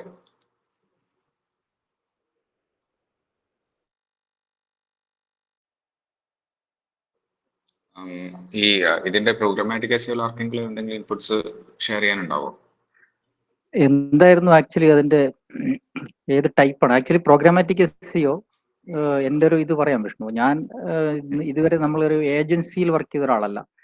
നമ്മൾ പിന്നെ ഫ്രീലാൻസ് ആണ് എൻ്റെ എസ്ഇഒ സർവീസ് കംപ്ലീറ്റ് ആയിട്ട്. അതുകൊണ്ട് തന്നെ ഒരു പർട്ടിക്കുലർ ക്ലയന്റ് ആണ് ഇതുവരെ ഹാൻഡിൽ ചെയ്തത്. അവർക്കെല്ലാം നമ്മൾ ഈ ഒരു വേറൊരു അപ്രോച്ചിലാണ് പോയിരുന്നത്. പ്രോഗ്രാമാറ്റിക് എസ്ഇഒ ചെയ്തിട്ടില്ല. പക്ഷേ എന്ന് വെച്ച് നമ്മൾ അതിനെ ഇഗ്നോർ ചെയ്തിട്ടില്ല. ഞാനത് തുടക്കം മുതലേ അത് പഠിക്കാനായിട്ട് ശ്രമിച്ചിട്ടുണ്ട്. തിയററ്റിക്കലായിട്ട് അതിന്റെ എല്ലാ ആസ്പെക്ട്സും പോയിട്ടുണ്ട്, അതിന്റെ ഡ്രോബാക്സ് മനസ്സിലാക്കിയിട്ടുണ്ട്. അത് വെച്ചിട്ട് ഞാൻ പറയാം, ഞാൻ ഈ HRFന്റെ ഒക്കെ ഇത് കാണുകയാണെങ്കിൽ ഗൂഗിൾ ഒരു പരിധി വരെ പറയുന്നുണ്ട്. അതായത് ഇന്റന്റ് കാനിബലൈസേഷൻ വരാത്തിടത്തോളം കാലം അതിന് ഗൂഗിളിന് പല ഇത്തരം പേജുകളെ പിന്നെ ഹാൻഡിൽ ചെയ്യാൻ പറ്റും. അതായത് മൾട്ടി സിറ്റി പേജുകൾ, മൾട്ടി ലൊക്കേഷൻ പേജുകൾ ഉണ്ടല്ലോ, ആ മൾട്ടി ലൊക്കേഷൻ പേജുകളെ ഹാൻഡിൽ ചെയ്യാൻ പറ്റും. എന്ന് വെച്ചാൽ ഹാൻഡിൽ ചെയ്യാൻ പറ്റും എന്ന് പറഞ്ഞാൽ ഇപ്പൊ കാലിഫോർണിയയിലുള്ള ഒരു പേജ്, ന്യൂയോർക്ക്, ഇങ്ങനെയുള്ള ഈ സ്ഥലങ്ങളിലൊക്കെയുള്ള പേജ് അതിന്റെ ലോക്കൽ ഇന്റന്റ് ഡിഫറന്റ് ആണെന്നും സിമിലർ കണ്ടന്റ് വന്നു കഴിഞ്ഞാലും കുഴപ്പമില്ല എന്നും അതിനറിയാം. പക്ഷെ അവിടെ ഒരു പ്രശ്നം എന്താന്ന് വെച്ചാല് ഹാൻഡിൽ ചെയ്യാൻ പറ്റുമെന്ന് മാത്രമേ പറയുന്നുള്ളൂ. അത് എത്രത്തോളം റാങ്കിങ്ങിലേക്ക് പിന്നെ അവർക്ക് പിന്നെ ക്വാളിറ്റി അല്ലെങ്കിൽ റെലവൻസ് ഉണ്ട് എന്ന് മെഷർ ചെയ്യാൻ പറ്റുമെന്ന് അവർ പറഞ്ഞിട്ടില്ല. അവർക്കത് ഹാൻഡിൽ ചെയ്യാൻ പറ്റും. ഇത് HRFന്റെ SEO for dentist, SEO for real estate, ഈ സംഭവങ്ങളൊക്കെ നിങ്ങൾ നോക്കിയറിയാം. നേരത്തെ നന്നായിട്ട് റാങ്ക് ചെയ്തിരുന്നു. ഇപ്പൊ നോക്കുക, മാർച്ച് കോർ അപ്ഡേറ്റിന് ശേഷം അത് ഒരുപാട് താഴോട്ട് പോയിട്ടുണ്ട്. മാർച്ച് കോറിൽ അവർ പറഞ്ഞിരിക്കുന്നത് തന്നെ content for the sake of content, ആ രീതിയിൽ ചെയ്യുന്ന വെബ്സൈറ്റുകളെ, അതായത് നിങ്ങൾക്ക് റിസോഴ്സ് കൂടുതലുണ്ടായിരിക്കാം. എന്നെ പോലെയുള്ള ചെറിയ വെബ്സൈറ്റുകൾ ചെയ്യുന്നവർക്ക് റിസോഴ്സ് ഇല്ല. പക്ഷെ നമ്മൾ ഒരു പേജ് ചെയ്യുന്നുണ്ടെങ്കിൽ കറക്റ്റ് ആയിട്ട് ഒപ്റ്റിമൈസ് ചെയ്തിട്ടാണ് ചെയ്യുന്നത്. പക്ഷെ നിങ്ങൾക്ക് റിസോഴ്സ് ഉണ്ട്, നിങ്ങൾ content for the sake of contents, നിങ്ങൾ കണ്ടന്റ് പബ്ലിഷ് ചെയ്തുകൊണ്ടേയിരിക്കുകയാണ്, പബ്ലിഷിംഗ് ഫ്രീക്വൻസി കൂട്ടുകയാണ്. നിങ്ങൾക്ക് പിന്നെ ഇല്ലാത്ത സ്ഥലങ്ങളിൽ ഇപ്പൊ നേരത്തെ പറഞ്ഞ പോലെ കീവേഡ് ക്ലോക്കിംഗ് പറഞ്ഞതുപോലെ പല ലൊക്കേഷനിലും നിങ്ങൾക്ക് കണ്ടന്റുകൾ ഉണ്ട്. അവിടെ നിങ്ങൾക്ക് ഒരു മിനിമം മാർക്കുള്ള ഒരു പേജ് ക്രിയേറ്റ് ചെയ്യാനും പറ്റുന്നുണ്ട്. പക്ഷെ ഇതിനെ എങ്ങനെ ഒപ്റ്റിമൈസ് ചെയ്യണമെന്ന് വെച്ചാൽ ആ ഓരോ ലൊക്കേഷനിലും നിങ്ങൾക്ക് കൊടുക്കാവുന്ന അഡീഷണൽ പോയിന്റ്സ് നിങ്ങൾക്ക് മാനുവലി ഒപ്റ്റിമൈസ് ചെയ്യേണ്ടി വരും. അത് HRFന്റെ ഇതിനകത്ത് മിസ്സിംഗ് ആണ്. പക്ഷെ ഈ ലോക്കലി SEO ചെയ്യുന്ന പല ആളുകളും ചെയ്യുന്നതാണ്. പക്ഷെ പ്യുവർ ഡയറക്ടറി വെബ്സൈറ്റ് ആണെങ്കിൽ നിങ്ങൾക്ക് അതിനകത്ത് എന്നാലും ചെയ്യാറുണ്ട്. ഞാൻ കണ്ടിട്ടുണ്ട് പ്രാക്ടോ അവരൊക്കെ ഈ പറഞ്ഞ പോലെ സിറ്റി പേജസിലേക്ക് വരുമ്പോൾ ആ സിറ്റികളിലുള്ള ചില ഇത് ഹൈലൈറ്റ് ചെയ്തുകൊണ്ട് അതിന്റെ അടിയിൽ ഏറ്റവും താഴെ അവർ ആർട്ടിക്കിളുകൾ എഴുതുന്നത് കണ്ടിട്ടുണ്ട്. ആ രീതിയിലാണ് ചെയ്യുന്നത്. അതായത് പാസ് മാർക്ക് കിട്ടും, പക്ഷെ അതൊരു റാങ്കിലേക്ക് പോകാൻ പറ്റുന്ന ഒരു മാർക്ക് ആയിരിക്കില്ല. ഗൂഗിളിനകത്ത് ഹാൻഡിൽ ചെയ്യാൻ പറ്റും. ഇന്റന്റ് കാനിബലൈസേഷൻ വരാത്തിടത്തോളം കാലം അവർക്ക് ഇത് ചെയ്യാൻ പറ്റും. കാരണം ഇപ്പൊ SEO ഫോർ ദന്തിസ്റ്റ് എന്നുള്ളൊരു ഇന്റന്റ് അല്ല SEO ഫോർ റിയൽ എസ്റ്റേറ്റ് എന്ന് പറയുന്നത്. പക്ഷെ നിങ്ങൾ വായിച്ചു നോക്കിയാൽ കണ്ടന്റ് സെയിം ആണ്. HRFന്റെ കണ്ടന്റ് സിമിലർ ആണ്. പക്ഷേ അതിപ്പോ താഴോട്ട് പോയതിന്റെ കാരണം എന്ന് പറഞ്ഞാൽ ഈ യുണീക്നെസ് പല സ്ഥലങ്ങളിലും ഇല്ല. ഈ പറഞ്ഞ പോലെ ഗൂഗിളിനത് മനസ്സിലാക്കാൻ പറ്റുന്നുണ്ട്. നേരത്തെ ഏറ്റവും ടോപ്പിൽ റാങ്ക് ചെയ്തുകൊണ്ടിരുന്നതാണ്, അത് താഴോട്ട് പോയി. അപ്പോൾ അത് ആക്ച്വലി നമ്മളുടെ വേറെ ഒരു പിന്നെ കുറച്ച് ഒരു ഗ്രൂപ്പ് ഉണ്ട്, അതിനകത്തും സംസാരിച്ചപ്പോൾ അവർ പറഞ്ഞതെന്ന് വെച്ചാൽ ഗൂഗിൾ അങ്ങനെ പറയുന്നുണ്ടെങ്കിലും നമ്മൾ മൾട്ടി സിറ്റി പേജുകൾക്ക് ഈ പറയുന്നത് പോലെ മൾട്ടി ലൊക്കേഷൻ പേജുകൾക്ക് അവിടെ ഓഫീസ് ഉണ്ടെങ്കിൽ ആ office, localised number, localised address, പിന്നെ ലോക്കൽ ഇന്റന്റ് ഉള്ള എന്തെങ്കിലും സംഭവങ്ങൾ അതും കൂടെ ആഡ് ചെയ്ത് കഴിഞ്ഞാൽ ബാക്കി കണ്ടന്റ് അത്ര പ്രശ്നമല്ല. കാരണം കുറച്ചുകൂടെ യുണീക്നെസ് കിട്ടും, അത് ഇത് ചെയ്യാനുള്ള സാധ്യത കൂടുതലാണ്. ജിജോ ജോസഫിന്റെ ഒരു കേസ് നേരത്തെ പറഞ്ഞിരുന്നു. പുള്ളി എല്ലാ പേജുകളും പ്രോഗ്രാമാറ്റിക് അല്ല. പല ആളുകളും പുള്ളിയോട് ചോദിച്ചിട്ടുണ്ട്, ലിങ്ക്ഡിനിലൊക്കെ ചോദിച്ചിട്ടുണ്ട് പ്രോഗ്രാമാറ്റിക് SEO ചെയ്യുന്നുണ്ടോന്ന്. പക്ഷെ ആ പേജുകൾ പ്രോഗ്രാമാറ്റിക് അല്ല. അപ്പൊ അതുകൊണ്ടാണ് അതിന് കൂടുതൽ ഇത് കിട്ടുന്നത്. ഇപ്പൊ SEO പിന്നെ export in Calicut, in Trivandrum, 14 ജില്ലക്ക് കൊണ്ട് കൂടാതെ ബാംഗ്ലൂർ, ചെന്നൈ, ഡൽഹി ഇതെല്ലാം ഉണ്ട്. അതെല്ലാം റാങ്ക് ചെയ്യുന്നുണ്ട്, നോക്കിയാൽ മതി. അതിൽ കണ്ടന്റ് നോക്കിയാൽ അറിയാം ഹ്യൂമൻ റിട്ടേൺ ആണ്, പ്രോഗ്രാമാറ്റിക് അല്ല. അതിൻ്റെതായ ഒരു ബെനിഫിറ്റ് അതിന് കിട്ടിയിട്ടുണ്ട്. അപ്പോൾ ഈ 2 യൂസ് കേസ് നോക്കുമ്പോൾ നമുക്ക് മനസ്സിലാക്കാൻ പറ്റുന്നത് ഒപ്റ്റിമൈസേഷൻ കുറച്ചുകൂടെ ബെറ്റർ ആക്കി കഴിഞ്ഞാൽ റാങ്കിങ്ങിൽ നമുക്ക് പോകാൻ പറ്റും. കാരണം ഞാനൊരു സിംഗിൾ പേജ് ഇൻഡിവിജ്വലി ചെയ്യാണ്. ഇപ്പോൾ നിങ്ങൾ ട്രിവാൻഡ്രത്തിന് വേണ്ടി ഒരു സെപ്പറേറ്റ് പേജ് ചെയ്തു പ്രോഗ്രാമാറ്റിക് SEO, ഞാനൊരു സിംഗിൾ പേജ് ഞാൻ ചെയ്യുന്നു ഹൈലി ഒപ്റ്റിമൈസ്ഡ് ആയിട്ട് ട്രിവാൻഡ്രം ലോക്കൽ ഇന്റലിനുള്ള അതിനെ സാറ്റിസ്ഫൈ ചെയ്യുന്ന എല്ലാ ഇൻഫർമേഷൻസും അതിനകത്തുണ്ട്. എനിക്ക് പോസിബിലിറ്റി കൂടുതലാണ്. കോമ്പറ്റീറ്റർ വരെ ഇല്ല എങ്കിൽ ഈ പറഞ്ഞ പോലെ ഇതാണ്. പക്ഷേ ഈ ട്രിപ്പ് അഡ്വൈസറൊക്കെ വളരെ നന്നായിട്ട് ചെയ്യുന്നുണ്ട്. കാരണം എന്ന് വെച്ചാൽ അവർക്ക് കോമ്പറ്റീറ്റർ കുറവാണ്. അതും കൂടെ നോക്കണം. കാരണം തിങ്സ് ടു ഡു എന്ന് പറയുന്ന അതിനകത്ത് അവർക്ക് കോമ്പറ്റീറ്റേഴ്സ് വളരെ കുറവാണ്. അതുകൊണ്ട് അവരും അത് വളരെ എഫക്റ്റീവായിട്ട് ചെയ്യുന്നുണ്ട്. ഇപ്രാവശ്യം ഈ കോർ അപ്ഡേറ്റിൽ ബാധിക്കാതെ പോയ വെബ്സൈറ്റുകളിൽ പ്രോഗ്രാമാറ്റിക് SEO ചെയ്യുന്നതിൽ ഒന്ന് ട്രിപ്പ് അഡ്വൈസറാണ്. ചിലതൊക്കെ നല്ല രീതിയിൽ ബാധിച്ചിട്ടുണ്ട്. അപ്പൊ അത് പിന്നെ ന്യൂസ് സൈറ്റുകൾ പ്രോഗ്രാമാറ്റിക് ആയിട്ട് ചില കണ്ടന്റുകൾ ഇപ്പൊ വെതർ അല്ലെങ്കിൽ ചില കണ്ടന്റുകൾ ഉണ്ടാവില്ല, ഫ്രഷ്നെസ് വേണ്ടാത്ത ചില കണ്ടന്റുകൾ ഉണ്ടാവും. അത് ഈ പ്രോഗ്രാമാറ്റിക് ആയിട്ട് ചെയ്യാൻ പറ്റും. ഇപ്പോൾ പഴയ ഡാറ്റകളൊക്കെ വെച്ചിട്ട് ഇപ്പൊ പിന്നെ ഫിലിം ആയിട്ട് ബന്ധപ്പെട്ട റെട്രോസ് അങ്ങനത്തെ കുറെ സംഭവങ്ങളൊക്കെ ചെയ്യാം. അങ്ങനെ വരുന്ന സൈറ്റുകളൊക്കെ ഒരുപാട് താഴെ പോയിട്ടുണ്ടായിരുന്നു. അപ്പൊ ഇതിനകത്ത് ഇത്രയേ ഉള്ളൂ, ഒപ്റ്റിമൈസേഷൻ ലെവലിൽ നമ്മളൊരു കുറച്ചുകൂടെ ഹ്യൂമൻ അപ്രോച്ചും യുണീക്നെസ്സും കൊടുത്താൽ അത് പിന്നെ പോസിബിലിറ്റി ഉണ്ട് റാങ്ക് ചെയ്യാൻ.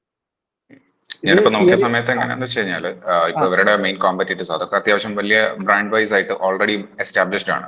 അപ്പൊ അവരുടെ ഒക്കെ പേജസ് അനലൈസ് ചെയ്ത സമയത്ത് അവരും ഇതേപോലെ തന്നെ സിറ്റി വൈസ് അല്ലെങ്കിൽ എന്താ പറയാ ഈ പറഞ്ഞ പോലെ സബ്ജക്ട് വൈസ് ഒക്കെ ബ്രേക്ക് ഡൗൺ ചെയ്തിട്ട് സിമിലർ പേജ് ആയിരിക്കും, കാണാൻ ഒരേ ടെംപ്ലേറ്റ് ആയിരിക്കും. അതിൽ ജസ്റ്റ് ഈ പറഞ്ഞ ചെറിയ വേരിയേഷൻസ് മാത്രമേ കണ്ടന്റ് ഉണ്ടാവും. ആൻഡ് മേ ബി ആ സ്പെസിഫിക് ആയിട്ടുള്ള ഒരു ലൊക്കേഷന് വേണ്ടി കുറച്ചൊരു ഈ പറഞ്ഞ പോലെ ആ ഇന്റന്റ് സ്പെസിഫിക് ആയിട്ടുള്ള കുറച്ച് ഇൻപുട്സ്. പിന്നെ അപ്പൊ അവർക്കൊക്കെ കിട്ടുന്ന കൺവേർഷൻസ് വളരെ വലുതാണ്. അപ്പം കമ്പാരിറ്റീവ്ലി ഈ വരുന്ന ക്ലയന്റ് പുതിയതാണ്, അപ്പോൾ അവർക്ക് എന്തോരം കോമ്പീറ്റ് ചെയ്യാൻ പറ്റും എന്നുള്ള ഒരു ചോദ്യം കൂടെ അവിടെ വരും. അല്ല, അത് മാത്രമല്ല, ആ സിറ്റിയിൽ അവരുടെ പ്രസൻസ് എത്ര ഉണ്ടെന്നുള്ളത് നോക്കണം. ആ സിറ്റിയിൽ അവർക്കൊരു പ്രോമിനന്റ് ആയിട്ടുള്ള പ്രസൻസ് ഉണ്ടെങ്കിൽ അത് അവരുടെ റാങ്കിങ്ങിന് തീർച്ചയായിട്ടും ഹെൽപ്പ് ചെയ്യും. ഉദാഹരണത്തിന് ഇപ്പോ എന്താ നമ്മുടെ എജുപോർട്ട് സൈലം ഒക്കെ ട്രിവാൻഡ്രത്ത് കുറവാണ്, ഇവിടെ ആകാശാണ് കൂടുതൽ. അപ്പൊ സൈലം ഇവിടെ ഒരു ഓഫീസ് ഇപ്പൊ തുടങ്ങിയിട്ടുണ്ട്. അപ്പോൾ കൂടുതൽ കൺവേർഷൻ കിട്ടുന്നത് ആകാശിനാണ്, സൈലം ഉണ്ടെങ്കിൽ പോലും. അപ്പൊ അതുപോലെ ആ പ്രസൻസ് ഇവിടെ ഞാൻ പറഞ്ഞ ട്രിവാൻഡ്രത്തതാണ്. ഇനി ആകാശ് നേരെ പോയിട്ട് കാലിക്കറ്റ് ചെയ്യുമ്പോൾ അവിടെ കിട്ടുന്നത് ചിലപ്പം ഈ പറയുന്ന കമ്പനികൾക്കായിരിക്കും കിട്ടുന്നത്. കാരണം അവിടെ ഈ ഫിസിക്കൽ പ്രസൻസ് ഇവർ കൂടുതലുണ്ട്. അപ്പൊ അതുകൂടെ നോക്കണം. കാരണം ഇപ്പോൾ ആക്ച്വലി ബ്രാൻഡിങ്, ഒരു ബ്രാൻഡഡ് സെർച്ചുകൾ ഉണ്ടെങ്കിൽ, ഒരു ലൊക്കാലിറ്റിയിൽ തന്നെ ബ്രാൻഡഡ് സെർച്ചുകൾ ഉണ്ടെങ്കിൽ ആ പേജുകൾക്ക് പിന്നെ പ്രോമിനൻസ് കിട്ടും. ബേസിക്കലി എന്താ വെച്ചാൽ ഇവര് ഫുൾ ഒരു online platform like online tutoring ആ ഒരു ഇതിലാണ്. ഒരു ഫിസിക്കൽ ഓഫീസ് സെറ്റപ്പ് അങ്ങനെ കാര്യമായിട്ടില്ല. അത് പ്രശ്നമാണ്. പക്ഷെ ഒരു പരിധിവരെ നിങ്ങളെ ഹെൽപ്പ് ചെയ്യുന്നത് നേരത്തെ സനൂപ് പറഞ്ഞ പിജിഎൻ അൽഗോരിതാണ്. കാരണം എന്ന് വെച്ചാൽ അതാണ് നിങ്ങളെ ഹെൽപ്പ് ചെയ്യുന്നത് ആക്ച്വലി അതിനകത്ത് റാങ്ക് ചെയ്യുന്നുണ്ടെങ്കിൽ. ഞാനിപ്പോ അതിന്റെ ഓരോ അവരുടെ പേജ് നോക്കിയ സമയത്ത് അവര് ഭയങ്കരമായിട്ട് ബ്രേക്ക് ഡൗൺ ചെയ്ത് ഇൻഡിവിജ്വൽ സബ്ജക്റ്റിനും ഇൻഡിവിജ്വൽ ലൊക്കേഷനും വേണ്ടിയിട്ട് ക്രിയേറ്റ് ചെയ്ത് വെച്ചാൽ ഞാൻ പറയുന്നത് വേറൊരു സ്ട്രാറ്റജി അതിനകത്ത് കൊണ്ടുവരാം. എന്താന്ന് വെച്ചാല് ഗൂഗിൾ ഇപ്പൊ നോക്കുന്ന എക്സ്പീരിയൻസ് എന്ന് പറയുന്നൊരു ഫാക്ടർ ഉണ്ട്. ഉണ്ട് നിങ്ങൾക്ക് ഉണ്ട് യൂസർ ജനറേറ്റഡ് കണ്ടന്റ് ആ പേജിൽ ആഡ് ചെയ്യാനുള്ള ഒരു ഓപ്ഷൻ കൊടുക്കുകയാണെങ്കിൽ ആളുകളുടെ റിവ്യൂസ് അല്ലെങ്കിൽ എക്സ്പീരിയൻസ് റിവ്യൂസ് ഒക്കെ അതെ ചെയ്യാൻ പറ്റും. അങ്ങനെ ചെയ്യാൻ പറ്റുകയാണെങ്കിൽ കുറച്ചതിനെ ഇത് ചെയ്യാൻ പറ്റും ആ ഉണ്ട് ഉണ്ട് ഉണ്ട് പേജുകൾക്ക്. അതൊരു അങ്ങനെ ഒരു ഒരു ഇൻപുട്ട് ഞാൻ സ്ട്രാറ്റജിയാണ്. കൊടുത്തിട്ടുണ്ട് ഓൾറെഡി. അതാണ് അതിനകത്ത് ചെയ്യാൻ പറ്റുന്ന ഒരു കാര്യം. നമുക്ക് മറ്റുള്ളവർ ചെയ്യാത്തൊരു കാര്യം അതാണ്. ചെയ്യാത്തൊരു സംഭവം കൊടുക്കാൻ പറ്റുന്നത്. ഇപ്പം സിമിലർ ആയിട്ടുള്ള വേറൊരു ഇൻഡസ്ട്രി, ഇപ്പൊ ഒരു ഹോസ്പിറ്റലിലെ വെബ്സൈറ്റ്, ലൈക്ക് അവർക്കിപ്പം കേരളത്തിൽ ഹോസ്പിറ്റൽ ഉണ്ട്, ബാംഗ്ലൂർ ഉണ്ട്, ചെന്നൈയിലുണ്ട്, മുംബൈയിലുണ്ട്, അങ്ങനെ പല സ്ഥലങ്ങളിലായിട്ടുണ്ട്. അപ്പൊ അങ്ങനത്തെ ഒരു സെയിം സിറ്റുവേഷനിൽ ഒരു ക്ലയന്റ് നമുക്ക് കിട്ടിക്കഴിഞ്ഞാൽ ഈ അപ്രോച്ച് എങ്ങനെ എത്രത്തോളം നമുക്ക് നന്നായിരിക്കും? അത് ഫിസിക്കൽ ലൊക്കേഷൻ ഭയങ്കര ഇമ്പോർട്ടന്റ് ആണ് അതിനകത്ത്. ഫിസിക്കൽ ലൊക്കേഷൻ ഉണ്ടെങ്കിലാണ് കുറച്ചുകൂടെ നല്ലത്. കാരണം ആയുർ വേക്കപ്പ് എന്നൊക്കെ പറയുന്ന പ്ലാറ്റ്ഫോമുകളുണ്ട്. ചില ആദ്യന്ത് എനിക്കറിയാം, ഞാൻ ഈ ആയുർവേദത്തിൽ വർക്ക് ചെയ്യുന്നുണ്ട്. അവരൊക്കെ ഇതുപോലെയാണ് ചെയ്യുന്നത്.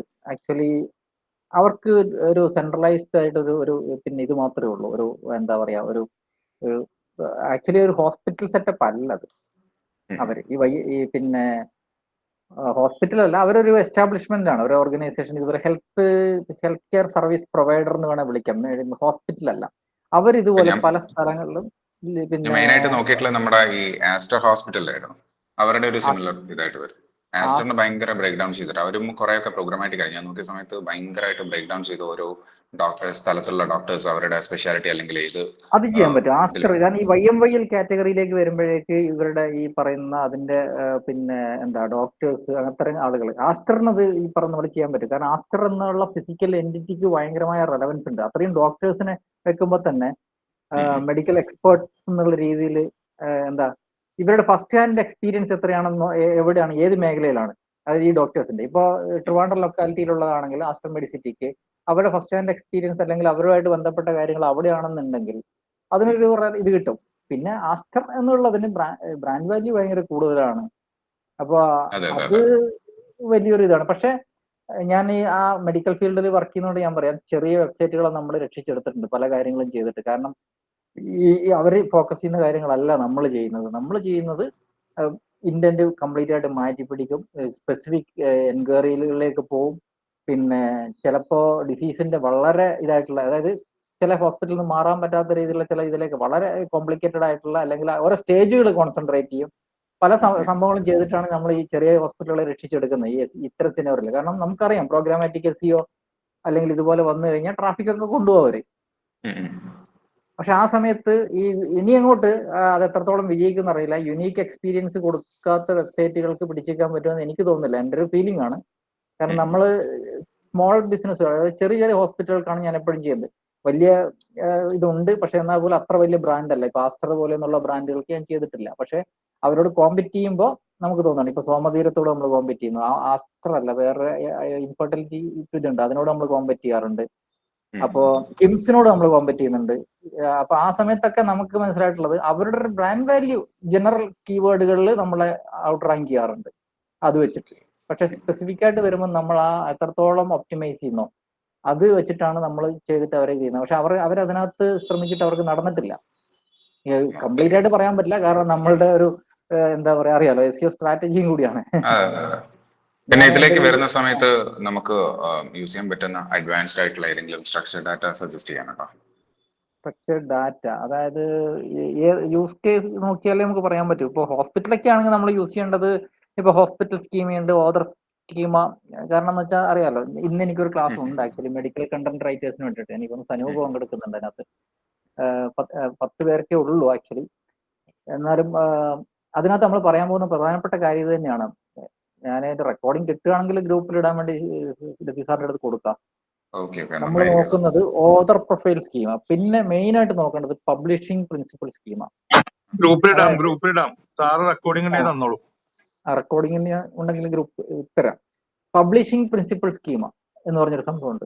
അതായത് നമ്മളുടെ നോക്കിയാൽ മതി, ഞാൻ അഭിനോടിനോട് കഴിഞ്ഞ ഒരു ഗ്രൂപ്പിൽ പറഞ്ഞിരുന്നു, ഇവരുടെ ഹെൽത്ത് ലൈൻ, ഫാർമസി, മയോ ക്ലിനിക്, ഇവരുടെയൊക്കെ വെബ്സൈറ്റുകൾ നോക്കിക്കഴിഞ്ഞാൽ അവർക്ക് എഡിറ്റോറിയൽ കണ്ടന്റ് പോളിസി ഉണ്ട്. എങ്ങനെയാണ് അവരുടെ കണ്ടന്റ് ക്രിയേറ്റ് ചെയ്യുന്നത്, who is responsible for the main content, ഇത്തരം കാര്യങ്ങളൊക്കെ വെച്ചിട്ട് അവരൊരു എഡിറ്റോറിയൽ ഇത് ഉണ്ടാക്കിയിട്ടുണ്ട്. അത് ചെയ്യാം.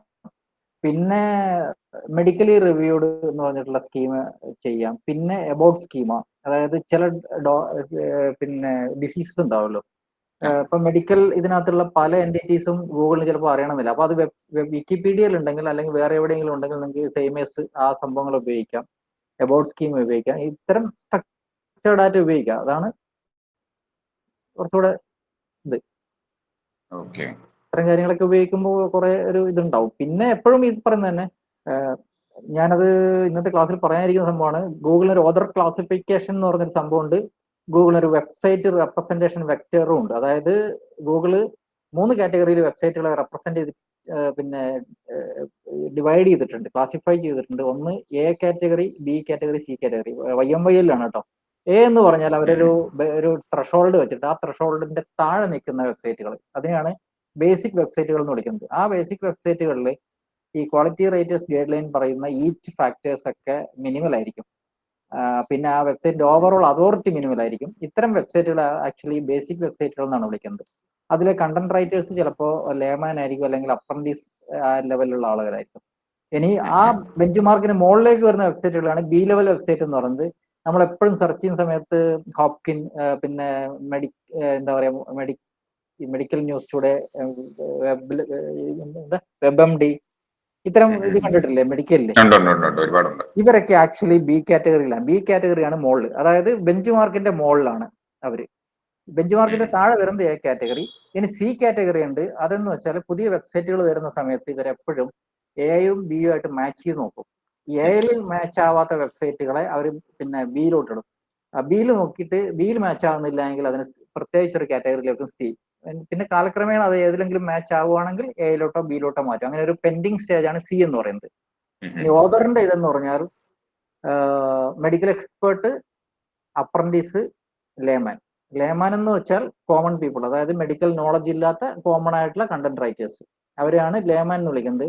അപ്രന്റീസ് എന്ന് പറഞ്ഞാൽ ഗ്രാജുവേഷൻ കഴിഞ്ഞിട്ട് എക്സ്പീരിയൻസ് ഇല്ലാത്ത ആളുകൾ, അതായത് 2-3 വർഷം മാത്രം എക്സ്പീരിയൻസ് ഉള്ള ആളുകൾ, അവരാണ് ലേമാൻ. പക്ഷെ അത് ആക്ച്വലി അവർക്ക് ഇതിലൊക്കെ ടാക്കിൾ ചെയ്യാൻ പറ്റും പല രീതിയിൽ.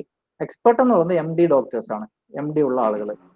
അപ്പൊ ഇവര് ഈ ഓദർ ക്ലാസിഫിക്കേഷൻ വളരെ സ്ട്രിക്റ്റ് ആയിട്ട് ഗൂഗിൾ നോക്കുന്നുണ്ട്. ആരാണോ എഴുതുന്നത്, പിന്നെ ഇപ്പൊ ഒരു രോഗം, ആ രോഗത്തിനെ കുറിച്ച് ഒരാൾ എഴുതുന്നുണ്ടെങ്കിൽ അത് എത്രത്തോളം ഇതാണ്. പിന്നെ ഉള്ളതാണ് ട്രസ്റ്റ്, അതായത് ബ്രാൻഡിന്റെ ട്രസ്റ്റ്. ഇപ്പോ ആസ്റ്റർ മെഡിസിറ്റി എന്ന് പറയുമ്പോൾ അതിന്റെ ഓർഗനൈസേഷൻ സ്ട്രക്ചർ നോക്കുകയാണെങ്കിൽ എത്രയോ പിന്നെ MD ഡോക്ടേഴ്സ് കാണും. അവരുടെ ആ ക്രെഡിബിലിറ്റി മാത്രം മതി. ഒരു ചെറിയ ഇത് ഇപ്പൊ ഞാൻ പറയാം, നമ്മുടെ ക്ലയന്റ് അല്ല എന്നാൽ പോലും പറയും KJK ഇൻഫെർട്ടിലിറ്റി, ആ കൂടി 4-5 ഡോക്ടേഴ്സേ ഉള്ളൂ. അതിനെ വെച്ചിട്ട് കിംസുമായിട്ട് താൻപ്പെടുന്ന അവിടെ 100-200 ഡോക്ടേഴ്സ് ഉണ്ട്. എങ്ങനെ ഇത് ചെയ്യും? അപ്പോ അവിടെ വേറെ പല കാര്യങ്ങളും കൊണ്ടുവരാൻ പറ്റും, ലോങ് ടേമിൽ പല കാര്യങ്ങളും കൊണ്ടുവരാൻ പറ്റും അവർക്ക്. അപ്പൊ ഈ രീതിയിലൊരു ക്ലാസിഫിക്കേഷൻ ആക്ച്വലി ഉണ്ട്. ഇത് സ്ട്രിക്റ്റ് ആയിട്ട് നോക്കുന്നതുമാണ് ഗൂഗിൾ. അതുകൊണ്ടാണ് നമ്മളെപ്പോഴും ഒരേ ടൈപ്പ് വെബ്സൈറ്റുകൾ തന്നെ ആ റാങ്കിങ്ങിൽ എപ്പോഴും കാണുന്നത്. അതിനകത്ത് നിന്ന് പുതിയ വെബ്സൈറ്റുകൾ കണ്ടുപിടിക്കാൻ കുറച്ച് പാടാണ്. ഞാനിപ്പം ഈ FAQ സ്കീമിന്റെ ഒക്കെ വരികയാണെന്നുണ്ടെങ്കിൽ അതിന്റെ ഒക്കെ റെഡ്യൂസ് ചെയ്തിട്ട് ഈ പറഞ്ഞ ഹെൽത്ത് ലൈൻ, അതുപോലെ തന്നെ WebMD, ഇങ്ങനത്തെ അതോറിറ്റേറ്റീവ് ആയിട്ടുള്ള വെബ്സൈറ്റ്സിന് മാത്രമായിട്ടാണ് ഇപ്പം അതിന്റെ സെർച്ച് വിസിബിലിറ്റി കൊടുത്തിട്ടുള്ളത്. അതെ, അത്രേ കൊടുക്കുന്നുള്ളൂ. അവർ എത്രത്തോളം ട്രസ്റ്റ് ചെയ്യാൻ പറ്റുമോ ആ ട്രസ്റ്റബിൾ ആയിട്ടുള്ള വെബ്സൈറ്റിന് മാത്രമേ ഇപ്പോൾ, അല്ലെങ്കിൽ അതോറിറ്റീവ് ആയിട്ടുള്ള വെബ്സൈറ്റ്, അതായത് ഈ വെബ്സൈറ്റിലുള്ള സ്കീമ ആളുകളെ കാണിക്കുന്നത് കൊണ്ട് പിന്നെ പ്രശ്നമില്ല, അല്ലെങ്കിൽ ഇത് അതോറിറ്റീവ് ആണ് എന്ന് തോന്നുന്ന വെബ്സൈറ്റുകൾ മാത്രമേ കാണിക്കുന്നുള്ളൂ. ഇപ്പോൾ മെഡിക്കൽ ഇൻഫർമേഷന്റെ കാര്യത്തിൽ കുറച്ചുകൂടെ സ്ട്രിക്റ്റ് ആണ് ഗൂഗിൾ. മെഡിക്കൽ മാത്രമല്ല, ഫിനാൻഷ്യൽ, YMYL വരുന്ന ഫിനാൻഷ്യൽ ചില ടൈപ്പ് ഓഫ് ന്യൂസ്, ഗവൺമെന്റ്, ഇത്തരം കാര്യങ്ങളൊക്കെ. അതെ, മെഡിക്കലില് ഭയങ്കരമായിട്ട് ഇതാണ്. അത് തന്നെ ഒരു കണ്ടന്റ് ഏതാ എഡ്യൂക്കേഷൻ, ഇൻഷുറൻസ്. എഡ്യൂക്കേഷൻ വരുന്ന അതിനകത്ത് പറഞ്ഞിട്ടില്ല. ഇൻഷുറൻസ്, എഡ്യൂക്കേഷൻ BFSI വരുന്നുണ്ടെന്ന് തോന്നുന്നു. ശരിക്കും ICHന്റെ, ഈ അമേരിക്കയിലൊക്കെ ആണെങ്കിൽ ICHന് ഒരു ഗൈഡ് ലൈൻ തന്നെ ഉണ്ട്. ക്ലിനിക്കൽ പിന്നെ റിസർച്ച് പേപ്പേഴ്സ് എഴുതുന്നതിന് റൈറ്റേഴ്സ് ശ്രദ്ധിക്കേണ്ട കാര്യങ്ങൾ. അത് ഡൗൺലോഡ് ചെയ്ത് ജസ്റ്റ് നമുക്ക് വായിച്ചാൽ അത് അധികം മനസ്സിലാവില്ല, പക്ഷെ അവർക്ക് വായിച്ചാൽ മനസ്സിലാവും. മെഡിക്കൽ ചില ടേം ഉപയോഗിക്കാൻ പാടില്ല, ഇൻക്ലൂസീവ് ലാംഗ്വേജ്. ഇപ്പോ രോഗികളെ പേടിപ്പിക്കുന്ന രീതിയിലുള്ള സംഭവങ്ങൾ ഉപയോഗിക്കാൻ പാടില്ല. അങ്ങനെ കുറെ സംഭവങ്ങൾ ഇപ്പൊ നോക്കുന്നുണ്ട്, നേരത്തെ ഇല്ല. ഇപ്പൊ സോഷ്യൽ മീഡിയയിലും അതുണ്ട്. നേരത്തെ അക്ഷൻ ഒരു സംഭവം പറഞ്ഞിരുന്നു അതിനെ പറ്റിയിട്ട്. ഇപ്പൊ എന്തൊരു ഹെയറിന്റെ സംഭവം പറഞ്ഞു, ഇപ്പൊ കഷണ്ടി പ്രൊമോട്ട് ചെയ്തിട്ട് ചെയ്യരുത് എന്നൊക്കെ ഉള്ളവർ എപ്പോഴും ഇട്ടിരുന്നു.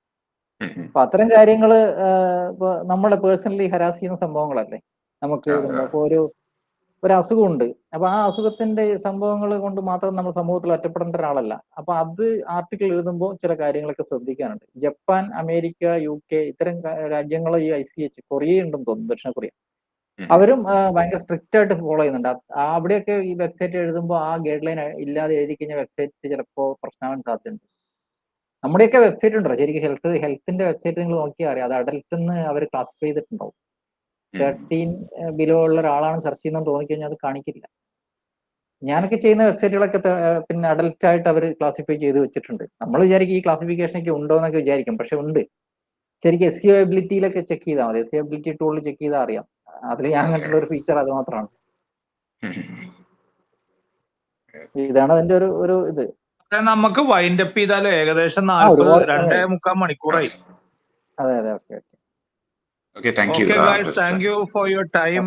എന്ന് നമ്മുടെ എനിക്ക് തോന്നുന്നു ചർച്ചയിൽ വെച്ച്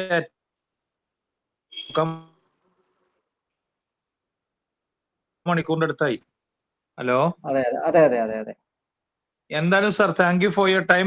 പ്രത്യേകിച്ച് കാർത്തിക് സാറിന് ഇന്ന് ശരിക്കും പറഞ്ഞാൽ നിങ്ങൾ മാത്രമേ ഒരു കൂടുതൽ സമയം കോൺട്രിബ്യൂട്ട് ചെയ്യാൻ ഉണ്ടായിരുന്നുള്ളൂ. ബാക്കിയുള്ള എല്ലാ മെന്റേഴ്സിനും സത്യം പറഞ്ഞാൽ ഇന്ന് എന്തൊക്കെ തിരക്കിലായിരുന്നു. അക്ഷൻ കുറച്ചു നേരം ചെയ്തു, റജി സാറ് കുറച്ചു നേരം ചെയ്തു, സനൂപ് ചെയ്തു.